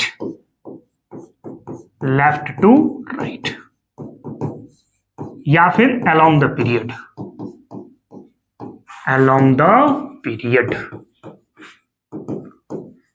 तो जब डी ब्लॉक एलिमेंट्स में आप लेफ्ट टू राइट मूव करते हो ना, तो साइज फर्स्ट हाफ तक तो डिक्रीज होता है, मतलब स्कैंडियम से लेकर के मैंगनीज तक तो साइज डिक्रीज करता है, और आयरन से लेकर के निकेल तक साइज सिमिलर रहता है। साइज यहां पे क्या रहता है, सिमिलर रहता है, और उसके बाद साइज क्या होने लगती है, तो बढ़ने लगती है। मतलब इसमें 3 सेगमेंट है। फर्स्ट हाफ में साइज डिक्रीज करेगा, उसके बाद रिमेन सेम होंगे, उसके बाद क्या होगा, इंक्रीज करेगा। अब ऐसा क्यों होगा, ऐसा क्यों होगा, इस जगह पर जो है ना Z इफेक्टिव ज्यादा पावरफुल हो जाता है in comparison to shielding effect. और आपको पता है कि Z इफेक्टिव बढ़ने से साइज क्या हो जाती है, कम हो जाती है। इस वाले केस में क्या होता है कि शिल्डिंग इफेक्ट ज्यादा पावरफुल हो जाता है in comparison to Z effective. तो शिल्डिंग बढ़ने से साइज क्या हो जाती है, बढ़ जाती है। लेकिन इस वाले केस में क्या होता है कि शिल्डिंग इफेक्ट और Z इफेक्टिव दोनों सिमिलर रह जाते हैं, तो साइज भी क्या मिलता है, सिमिलर रहता है। इसको समझते हैं हम लोग एक छोटा सा एक्सप्लेनेशन के साथ, ठीक है। ऐसे एक मैं स्कैंडियम सोच लेता हूं यहां से, स्कैंडियम 21, और एक मैं सोचवा देता हूं आपको जिंक 30। जिंक क्या है, 30 है। अगर आप इसकी कॉन्फ़िगरेशन करते हैं तो क्या मिलेगा, 1s2 2s2 2p6 3s2 3p6 4s2 और क्या होगा, 3d1 होगा। इस वाले केस में कॉन्फ़िगरेशन करेंगे तो 1s2 2s2 2p6 3s2 3p6 4s2 और 3d क्या होगा, 10 होगा। आप देखना ध्यान से, यहां पर d पर कितना इलेक्ट्रॉन है, 1 इलेक्ट्रॉन, और यहां पे d पे कितना इलेक्ट्रॉन, 10 इलेक्ट्रॉन। तो d पे कम इलेक्ट्रॉन है तो भीड़ भाड़ कम रहेगा, और भीड़ भाड़ कम रहेगा तो शिल्डिंग क्या हो जाएगा, कम, और शिल्डिंग जहां कम तो साइज क्या हो जाएगी, कम। समझ रहे बात को, तो यहां पे समझना, इस जगह पे d में नंबर ऑफ d इलेक्ट्रॉन क्या है, कम, d इलेक्ट्रॉन क्या है, कम है या लेस है, तो लेस है ना, तो यहां पे शिल्डिंग इफेक्ट कमजोर हो जाएगा। शिल्डिंग इफेक्ट कमजोर हो गया तो साइज भी क्या हो जाएगा, कमजोर हो जाएगा।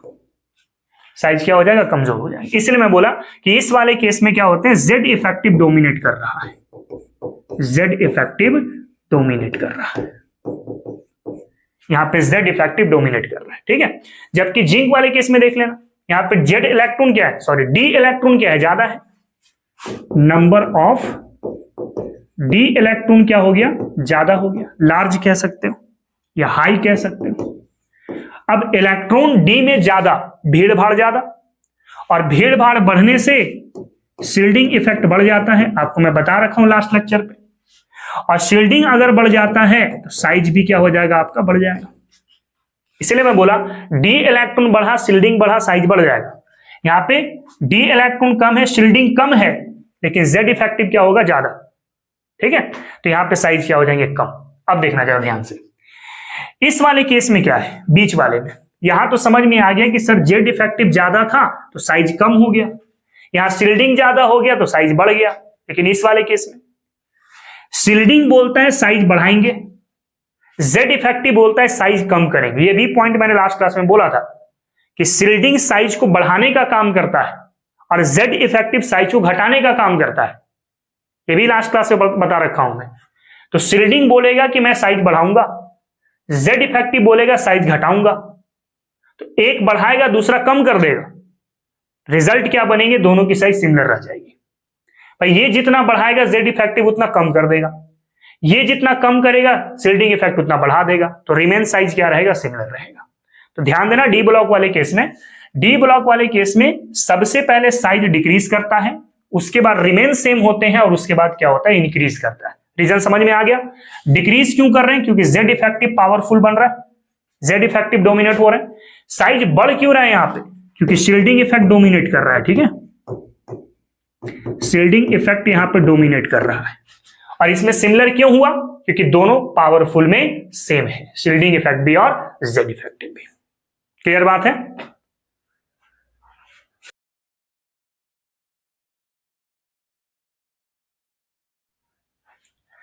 चलो बच्चों आगे बढ़ते हैं। तो नेक्स्ट हमारे पास lanthanide contraction.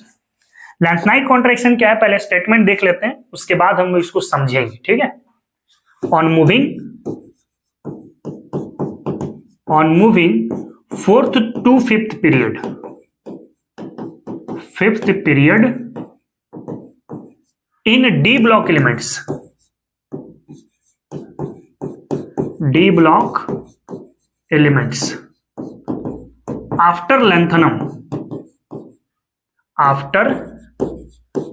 lanthanum 14 lanthanides elements are present,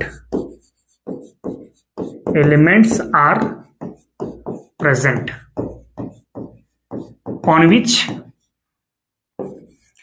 which last electron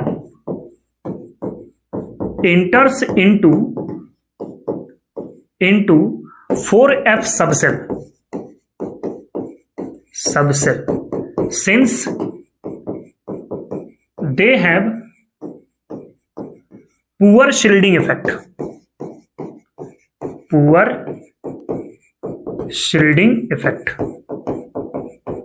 as a result size decreases, called lanthanide contraction.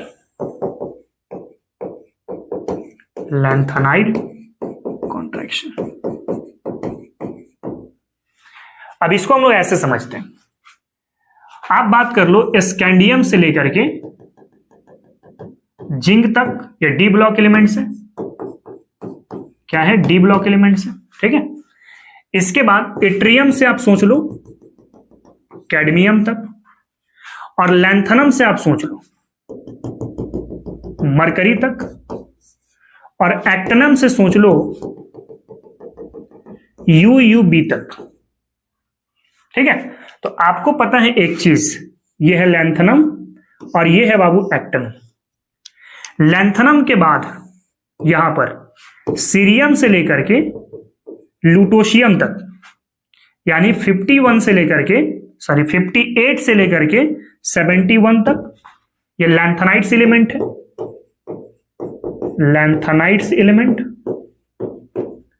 लैंथनाइड series element कह सकते हो या लैंथनाइड सीरीज भी कह सकते हो। और इसके तुरंत नीचे कहां से, थोरियम से लेकर के लॉरेंसियम तक, दैट इज 90 से लेकर के 103 तक, ये क्या है बच्चों, एक्टिनाइड सीरीज है, ठीक है। कुछ एग्जाम्पल मैं यहां पे कंसीडर कर देता हूं आपका, जैसे मान लेते हैं, यहां पे ले लेते हैं स्कैंडियम के बाद टिटेनियम कर देते हैं, यहां पे जर्कोनियम कर देते हैं, यहां पे हफनीनियम कर देते हैं, ठीक है। और भी कुछ एग्जाम्पल ले लेते हैं यहां पे थोड़ा सा, ताकि थोड़ा सा आप ट्रेंड बना सको और समझ सको मैटर को। यहां पर क्या हो जाएगा, वेनेडियम, NbTa, ऐसा ले लेते हैं, ठीक है। अब यहां से लैंथनम हो गया आपका 57, ये एफ ब्लॉक का पार्ट नहीं है, डी ब्लॉक का पार्ट है, ठीक है। और ये हो गया आपके पास 89, ठीक है। तो लैंथनाइड कॉन्ट्रैक्शन जो इंपैक्ट करेगा वो लैंथनम के बाद करेगा, मतलब यहां से लेकर के यहां तक, ठीक है। और एक्टिनाइड कॉन्ट्रैक्शन जो होगा वो एक्टिनम के बाद करेगा, मतलब इसके लिए लैंथनाइड कॉन्ट्रैक्शन नहीं है और इसके लिए भी लैंथनाइड कॉन्ट्रैक्शन नहीं है। मतलब इस ग्रुप में आप टॉप टू बॉटम अगर आते हो तो साइज रेगुलरली क्या होगा, इंक्रीज करेगा, क्योंकि लैंथनाइड कॉन्ट्रैक्शन की बात नहीं हो रही है। तो यहां पे साइज के अकॉर्डिंग सोचते हो तो स्कैंडियम से बड़ा कौन सा हो जाएगा, एट्रियम, और इससे बड़ा कौन हो जाएगा, लैंथनम, और इससे बड़ा हो जाएगा एक्टिनम। यहां पे कोई लैंथनाइड कॉन्ट्रैक्शन नहीं है, कोई एक्टिनाइड कॉन्ट्रैक्शन नहीं है, ठीक है। अब लैंथनाइड कॉन्ट्रैक्शन को मैं समझा दे रहा हूं, ध्यान से सुनना। On moving 4th to 5th period, जब आप 4th पीरियड से 5th पीरियड की तरफ आते हो, आफ्टर लैंथनम, लैंथनम के बाद, मतलब लैंथनम के बाद यहां से, लैंथनम के बाद 14 lanthanides element are present, 14 lanthanides element are present on which last electron enters into 4f subshell. इसके लैक्टोन कहां पे इंटर करेगी? 4f सबसेल पे, जिसके पास शील्डिंग पावर क्या है? बहुत कमजोर है, और पुअर शील्डिंग होने की वजह से साइज क्या हो जाती है? कम हो जाती है। मतलब इस वाले केस में साइज आपको कम दिखेगा ड्यू टू लैंथनाइट कॉन्ट्रैक्शन, इस वाले केस में साइज आपको कम दिखेगा due to lanthanide contraction, sorry actinide contraction, यहां पे एक्टिनाइट कॉन्ट्रैक्शन आ जाएगा ना, यहां पे साइज डिक्रीज करेगा, क्यों? ड्यू टू लैंथनाइट कॉन्ट्रैक्शन, देख सकते हो यहां पे, और यहां पर भी साइज क्या होगा? डिक्रीज करेगा, क्यों? Due to actinide contraction. ठीक, अब देखना, हमने बोला कि लैंथनाइट कॉन्ट्रैक्शन जो है वो लैंथनम के बाद होती है, लैंथनम के लिए नहीं होती है, एक्टिनम के बाद होती है, एक्टिनम के लिए नहीं होती है। मतलब इस ग्रुप पे ट्रेंड आपका एज इट इज रहेगा, टॉप टू बॉटम वाला साइज इंक्रीज करेंगे, टॉप टू बॉटम वाले केस में साइज क्या होंगे? इंक्रीज करेंगे। लेकिन जैसे ही इसके बाद आते हो, इसके बाद टिटेनियम से बड़ा साइज जर्कोनियम का हो तो जाएगा, लेकिन जर्कोनियम और हफनीनियम का साइज सिमिलर रहेगा, और ये क्यों होगा बाबू? Due to lanthanide contraction. समझ रहे भाई? आप इसको कोरोना की तरह समझो, कोरोना की तरह। तो भाई कोरोना इससे टच कर रहा है, लैंथनम के बाद इससे टच कर रहा है, तो इस पे इंपैक्ट तो करेगा ना, समझ रहे हो? तो इंपैक्ट कहां पे डालेगा? 5th और 6th में, और 6th और 7th में। क्लियर ना? उसी तरीके से आगे बढ़ते हैं। जैसे अगला वाला ग्रुप देखते हो आप, अगला वाला अगर ग्रुप देखते हो, अगर अगला वाला ग्रुप देखते हो, वेनेडियम से बड़ा ये तो होगा, भी से बड़ा एनबी तो होगा, लेकिन एनबी और टीए आपस में क्या होगा? सिमिलर होगा, due to lanthanide contraction, due to lanthanide contraction. ठीक है, इसके बाद अगर इसकी बात करते हैं हम, इसकी बात करते हो तो जिंक से बड़ा कैडमियम तो होगा, जिंक से बड़ा कैडमियम तो होगा, लेकिन कैडमियम और मरकरी एक दूसरे के जैसा सिमिलर होगा ड्यू टू लैंथनाइट कॉन्ट्रैक्शन, और मरकरी और यूयूबी भी सिमिलर होगा ड्यू टू एक्टिनाइट कॉन्ट्रैक्शन। यहां पर क्या वर्क करेगा? लैंथनाइट कॉन्ट्रैक्शन। ठीक है, लैंथनाइट कॉन्ट्रैक्शन, और यहां पे क्या वर्क करेगा बच्चों? Actinide contraction.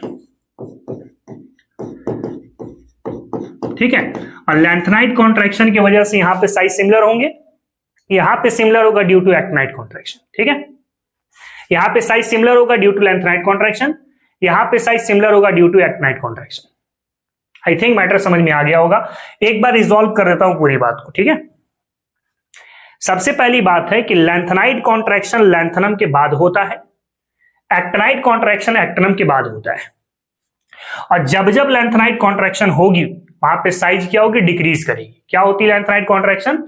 जब आप 4th से 5th पीरियड की तरफ आते हो तो लैंथनम के बाद 14 एफ ब्लॉक एलिमेंट्स आ जाते हैं, और इन एफ ब्लॉक एलिमेंट्स की लास्ट इलेक्ट्रॉन एफ सबसेल पे इंटर करती है, और एफ सबसेल की पुअर शील्डिंग होने की वजह से साइज क्या हो जाती है? डिक्रीज हो जाती है। इसी घटना को हम क्या बोलते हैं? लैंथनाइट कॉन्ट्रैक्शन बोलते हैं। तो लैंथनाइट कॉन्ट्रैक्शन लैंथनम के बाद है, एक्टिनम के बाद है, मतलब इस ग्रुप के लिए नहीं है। तो स्कैंडियम से बड़ा एट्रियम, एट्रियम से बड़ा लैंथनम, लैंथनम से बड़ा एक्टिनम। ठीक है, इसका इंपैक्ट कॉन्ट्रैक्शन वाला यहां पे भी दिखेगा डी ब्लॉक में, टिटेनियम से बड़ा जर्कोनियम, और इसका साइज बराबर हो जाएगा ड्यू टू लैंथनाइट कॉन्ट्रैक्शन, इसका साइज बराबर हो जाएगा, सिमिलर हो जाएगा एक्टिनाइट कॉन्ट्रैक्शन। ये बड़ा होगा, ये और ये सिमिलर हो जाएगा ड्यू टू लैंथनाइट कॉन्ट्रैक्शन, ये और ये सिमिलर हो जाएगा ड्यू टू एक्टिनाइट कॉन्ट्रैक्शन। ठीक है, फिर एक बात मैं बताएं, सीरियम से ल्यूटोशियम तक साइज घटते हैं due to lanthanide contraction, thorium से लॉरेंसियम तक साइज घटते हैं ड्यू टू एक्टिनाइट कॉन्ट्रैक्शन। ठीक है, ये कुछ इंपॉर्टेंट पॉइंट है, आपको जहन में बना के रखना पड़ेगा। ठीक है, इसको फटाक से आप कॉपी कर लो।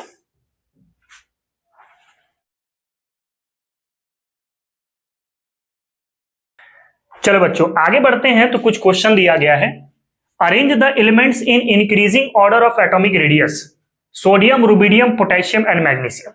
देखो सोडियम है, पोटेशियम है, सोडियम के नीचे पोटेशियम होता है, उसके बाद है मैग्नीशियम, और यहां पर होगा रुबिडियम। आपको पता है कि आप इधर से इधर जाते हो, साइज आपका क्या होता है, डिक्रीज, और इधर से इधर आते हो टॉप टू बॉटम, तो साइज क्या होता है, इंक्रीज। मतलब ये तो समझ में आ गया कि मैग्नीशियम की साइज सबसे छोटी है। इसके बाद कौन होगा बताओ, सोडियम, इससे बड़ा होगा पोटेशियम, और इससे बड़ा होगा रुबिडियम।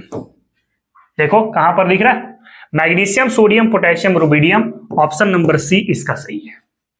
कर सकते हैं, आगे बढ़ते हैं। Arrange the following in increasing order of their atomic radius.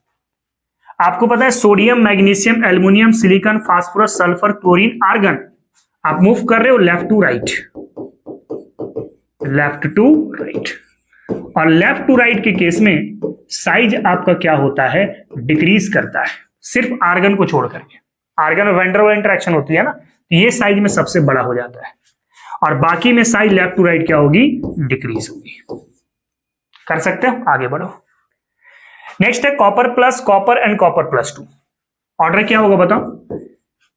सबसे ज्यादा बड़ा साइज होता है एनायन वाला, उसके बाद न्यूट्रल वाला, उसके बाद केटायन वाला, बात कर चुके हैं। इसमें एनायन नहीं है लेकिन न्यूट्रल है, ये सबसे बड़ा हो गया।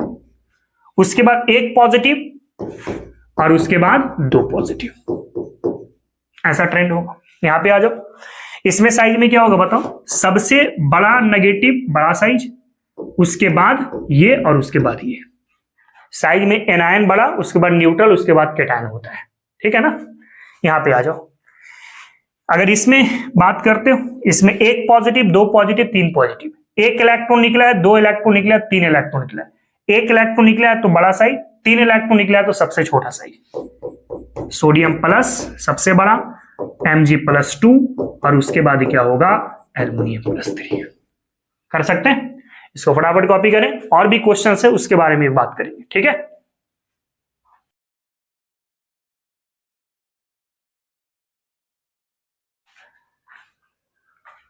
चलो बच्चों आगे बढ़ते हैं। तो आइडेंटिफाई द इनकरेक्ट मैच। अननील अनियम 101, ये इसका IUPAC नोमेनक्लेचर है। ये क्या होगा 103, ये क्या होगा 106, और ये क्या होगा 1111 अन है ना। तो 111 में दिया गया है क्या लिखा हुआ है, डर्मस्टेडियम। ये नहीं होता ना, डर्मस्टेडियम नहीं होता है। अननील अनियम मेंडेलिवियम, ठीक है। ये 103 पर लॉरेंसियम, ये भी सही है। और अननील हेक्सियम 106 पे है सियाबोर्गियम, ये भी सही है। नहीं, ये नहीं होता है, इसके जगह पर होता है रोहिनटीजियम। ये गलत स्टेटमेंट है, ठीक है। मतलब इसका करेक्ट आंसर कौन सा है, ऑप्शन नंबर डी। अगला क्वेश्चन कह रहा है कि which of the following order of ionic radii is correctly represent. H- negative, उसके बाद केटायन साइज होता है, नहीं। ट्रेंड क्या होती है, सबसे ज्यादा एनायन, उसके बाद न्यूट्रल, और उसके बाद केटायन, यही नहीं होता है। यहां पे तो नहीं है वो चीज, ये गलत है आपका। नेगेटिव एक प्लस, ये सही लग रहा है। सोडियम प्लस, ये तो साइज में सबसे छोटा हो जाएगा ना, केटायन वाला साइज में सबसे छोटा होता है। एल्युमिनियम +3, एल्युमिनियम +2, N3- सबसे छोटा बता दिए, ये तो हो ही नहीं सकता। N3- सबसे बड़ा साइज होगा। तो ये वाला ट्रेंड आपका क्या है, आपका सही है। कर सकते हैं, कॉपी करें, और भी क्वेश्चन है उसके बारे में बात करेंगे, ठीक ना।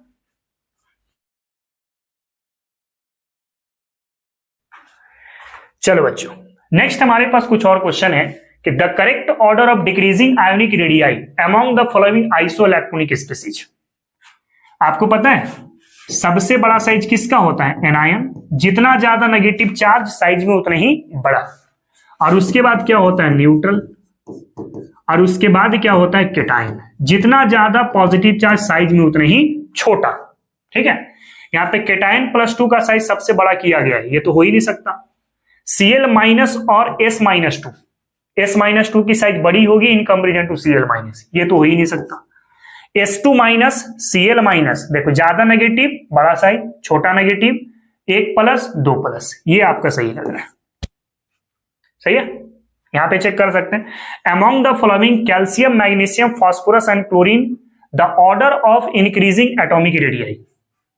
मैग्नीशियम है, कैल्शियम है, ठीक है, उसके बाद है आपके पास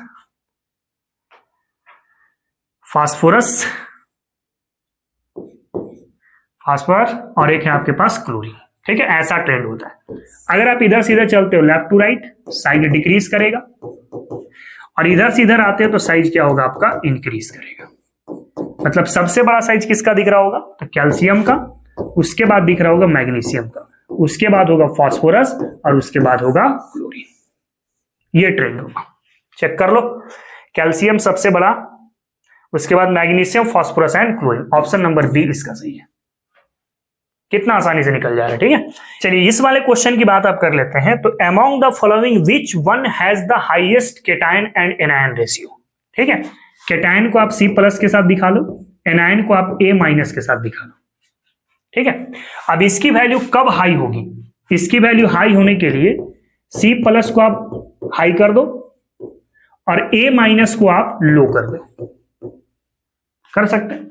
ये वैल्यू कब बड़ा हो सकता है, जब ये वाला बहुत बड़ा हो जाए और ये वाला बहुत छोटा हो जाए, तब ये पूरा ओवरऑल वैल्यू क्या हो जाएगा, बड़ा। भाई आपको पता है नोमिनेटर वैल्यू जितना बड़ा वैल्यू उतना ही बड़ा होता है, डिनोमिनेटर वैल्यू जितना छोटा वैल्यू उतना ही बड़ा होता है। तो C+ को हाई कर दो, A- को कम कर दो, तो ओवरऑल वैल्यू बड़ा हो जाएगा। वही चेक करना है, देखो यहां पर दिया गया सीजियम प्लस और I-, ठीक है। यहां पे दिया गया लिथियम प्लस बाई F-, यहां पे दिया गया सीजियम प्लस और F-, यहां पर दिया गया sodium plus by F-। Check करो, पहले आप नेगेटिव में चलो, I- बड़ा है या F- बड़ा है, देखो तो। आपको पता है कि टॉप टू बॉटम जब आता है तो साइज आपका बढ़ता है। इसका मतलब I- का साइज बड़ा है और F- का साइज क्या है, छोटा है। आगे बढ़ते हैं। फिर आपके पास लिथियम है, सीजियम है और सोडियम है। लिथियम है, सोडियम है और सीजियम, ये टॉप टू बॉटम आ रहे हैं। तो टॉप टू बॉटम आने के बाद साइज बड़ा होता है, मतलब सीजियम प्लस साइज में बड़ा होगा, उसके बाद सोडियम प्लस होगा और उसके बाद क्या होगा, तो लिथियम प्लस होगा। अब रेशियो कहां ज्यादा हो सकता है, जहां पे केटायन सबसे बड़ा हो, यानी एक सीजियम वाला सोचना पड़ेगा, और एनायन सबसे छोटा हो, मतलब F- सोचना पड़ेगा। तो करेक्ट इसका क्या मिलेगा, CSF, जहां पे ये वाला रेशियो सबसे बड़ी नजर आएगी। कौन सा आंसर दिख रहा है, CSF, यानी ऑप्शन नंबर बी आपका सही है। समझ रहे हो, कॉपी करो। आगे कुछ और क्वेश्चन है, उसके बारे में बात करते हैं।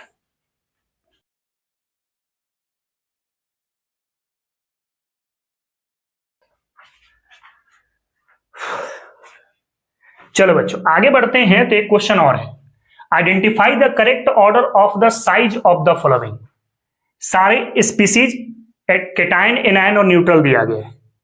आपको ऑर्डर पता है, सबसे बड़ा होता है एनायन, उसके बाद होता है न्यूट्रल और उसके बाद होता है केटायन। जितना ज्यादा नेगेटिव चार्ज साइज उतना ही बड़ा, जितना ज्यादा पॉजिटिव चार्ज साइज उतना ही छोटा। H2-, Cl-, न्यूट्रल, एक पॉजिटिव दो पॉजिटिव, ये ऑर्डर सही है, सिंपल। न्यूट्रल तो हो ही नहीं सकता सबसे छोटा ना, केटायन से बड़ा होता है, ये नहीं हो सकता आपका। देख लो यहां पे मिसप्रिंट है, फिर आप देख लो यहां पे मिसप्रिंट है, और इस जगह पे देख लो यहां पे मिसप्रिंट है, कर सकते हैं। आगे बढ़ो। Ionic radii are, ionic radii inversely proportional to effective nuclear charge, मैं पढ़ा चुका हूं। आयोनिक रेडियाई क्या होती है, एटॉमिक रेडियाई जो होता है, this will be inversely proportional to Z effective, है ना। तभी ना Z इफेक्टिव बढ़ेगा तो रेडियाई कम हो जाएगा या साइज कम हो जाएगा। ऑप्शन नंबर ए आपका सही है, कर सकते हो, कॉपी करें। आगे और भी क्वेश्चंस है, उसके बारे में बात करते हैं।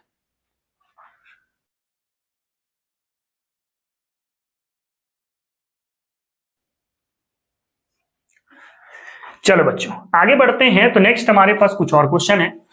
The ion O-2, F-, Na+, Mg+2 and Al+3 are isoelectronic species.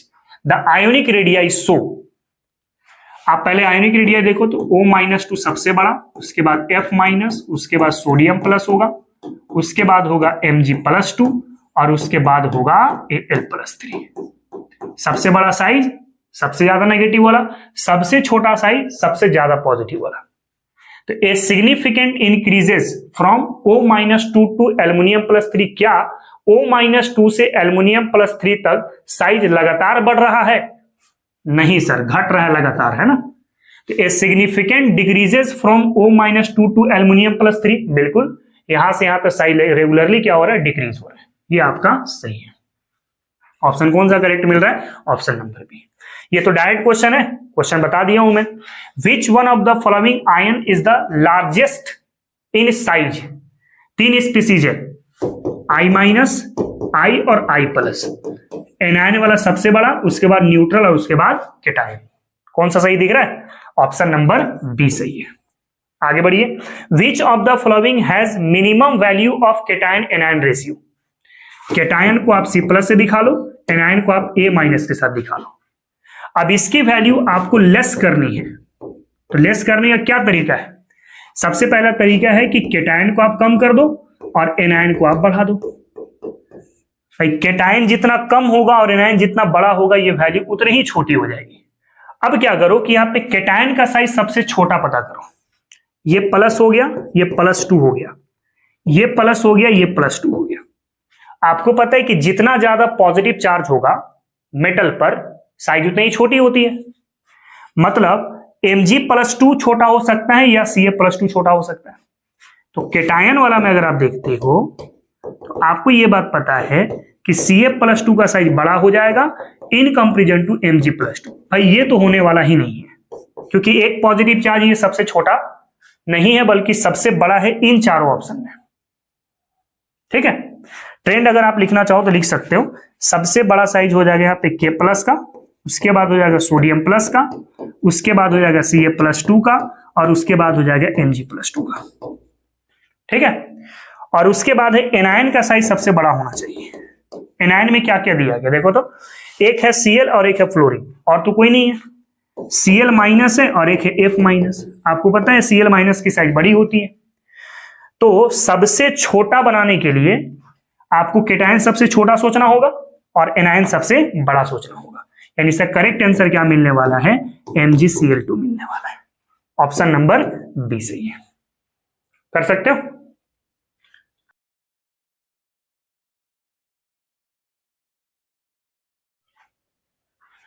चलिए आगे बढ़ लेते हैं।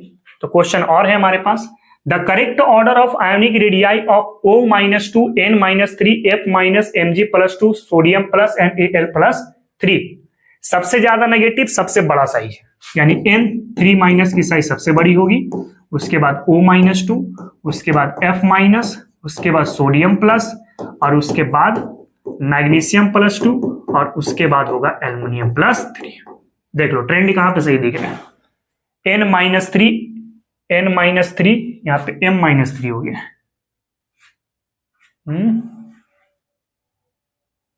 यहां पे N है जी, M नहीं है ना। N-3, O-2, F-, Na+, Mg+2 और Al+3। सही ऑप्शन कौन सा? Option number C. ठीक है, एक और क्वेश्चन है। The correct order of atomic radii of carbon, caesium, aluminium and sulphur. ठीक है, सबसे पहली बात है कि सीजियम जो है ग्रुप 1 का मेंबर है और ग्रुप 1 के मेंबर की साइज सबसे बड़ी होती है, मतलब ये तो सबसे बड़ा हो जाएगा। एल्युमिनियम जो है ये आपका ग्रुप नंबर 13 का मेंबर है और ये है ग्रुप नंबर 14 का और ये है आपके पास ग्रुप नंबर 15 का। ऐसे कर लो, ठीक है, ऐसे कर लो, ज्यादा आसानी से समझ में आएगा। सीजियम हो गया आपका ग्रुप नंबर 1 पर, एल्युमिनियम हो गया आपके पास ग्रुप नंबर 13 पर, कार्बन हो गया ग्रुप नंबर 14 पर और सल्फर हो गया ग्रुप नंबर 15 पर, ग्रुप नंबर 16 पर। ठीक है, तो आप किधर जा रहे हो? लेफ्ट टू राइट, और लेफ्ट टू राइट में साइज क्या होती है? डिक्रीज होती है। मतलब सीजियम बड़ा, उसके बाद एल्युमिनियम, फिर कार्बन और उसके बाद सल्फर। लेकिन नहीं, कार्बन और सल्फर को थोड़ा सा ध्यान देना। ठीक है, कार्बन और सल्फर भी, ये तो समझ में आ गया कि सीजियम बड़ा है और एल्युमिनियम छोटा है, ये ट्रेंड दिख रहा है। कार्बन और सल्फर देख लो। ठीक है, ये है आपका पीरियड नंबर 3 का मेंबर और ये है आपका पीरियड नंबर 2 का मेंबर, तो सल्फर की साइज बड़ी होगी, तो करेक्ट ट्रेंड होगा सीजियम, उसके बाद एल्युमिनियम, फिर सल्फर और फिर क्या होगा कार्बन। ठीक है, ऑप्शन नंबर ए सही है। अगला क्वेश्चन देखो, the ionic radii of n-3 O-2 और F-। n-3 की साइज सबसे बड़ी होगी, उसके बाद O-2 और उसके बाद F-। अब यहां पे कुछ वैल्यू दिया गया है, उस वैल्यू को अरेंज करना है। सबसे बड़ा वैल्यू n-3 के साथ होगा और सबसे छोटा वैल्यू F- के साथ होगा। 1.36, 1.40, 1.71 इसके साथ होगा 1.71 सबसे बड़ा वाला, सबसे छोटा हो जाएगा इसके साथ, और बीच में हो जाएगा आपके पास 1.40। यही तीनों वैल्यू सारे ऑप्शन में दिए गए, देख रहे हो ना। तो सबसे बड़ा होगा n-3 वाला, सबसे छोटा होगा 1.36 यानी F- वाला। ये वाला ट्रेंड देख लो कहां पे दिख रहा है, 1.71, 1.40, 1.36, ऑप्शन नंबर सी सही है। कर सकते हो, कॉपी करो, फिर आगे एक और क्वेश्चन है, उसके बाद हम लोग क्लास को ओवर करेंगे।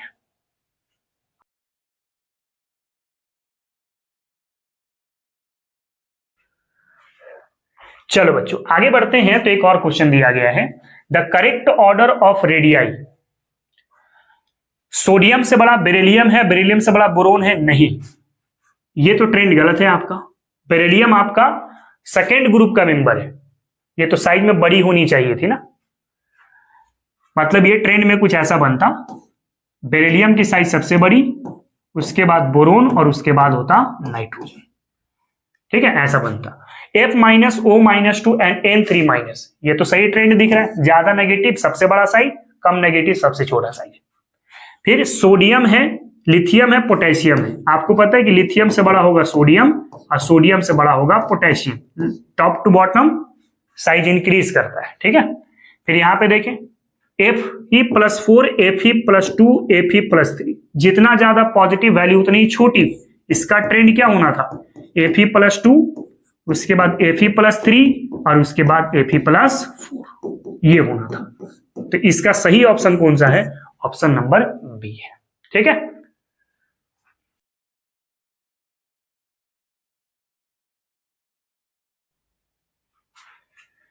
चलो बच्चों, तो आज के लेक्चर को हम लोग यहीं पे समाप्त करते हैं और मिलते हैं फिर हम लोग नेक्स्ट लेक्चर पर एक नए जोश के साथ, नए उमंग के साथ। आज के लिए इतना ही।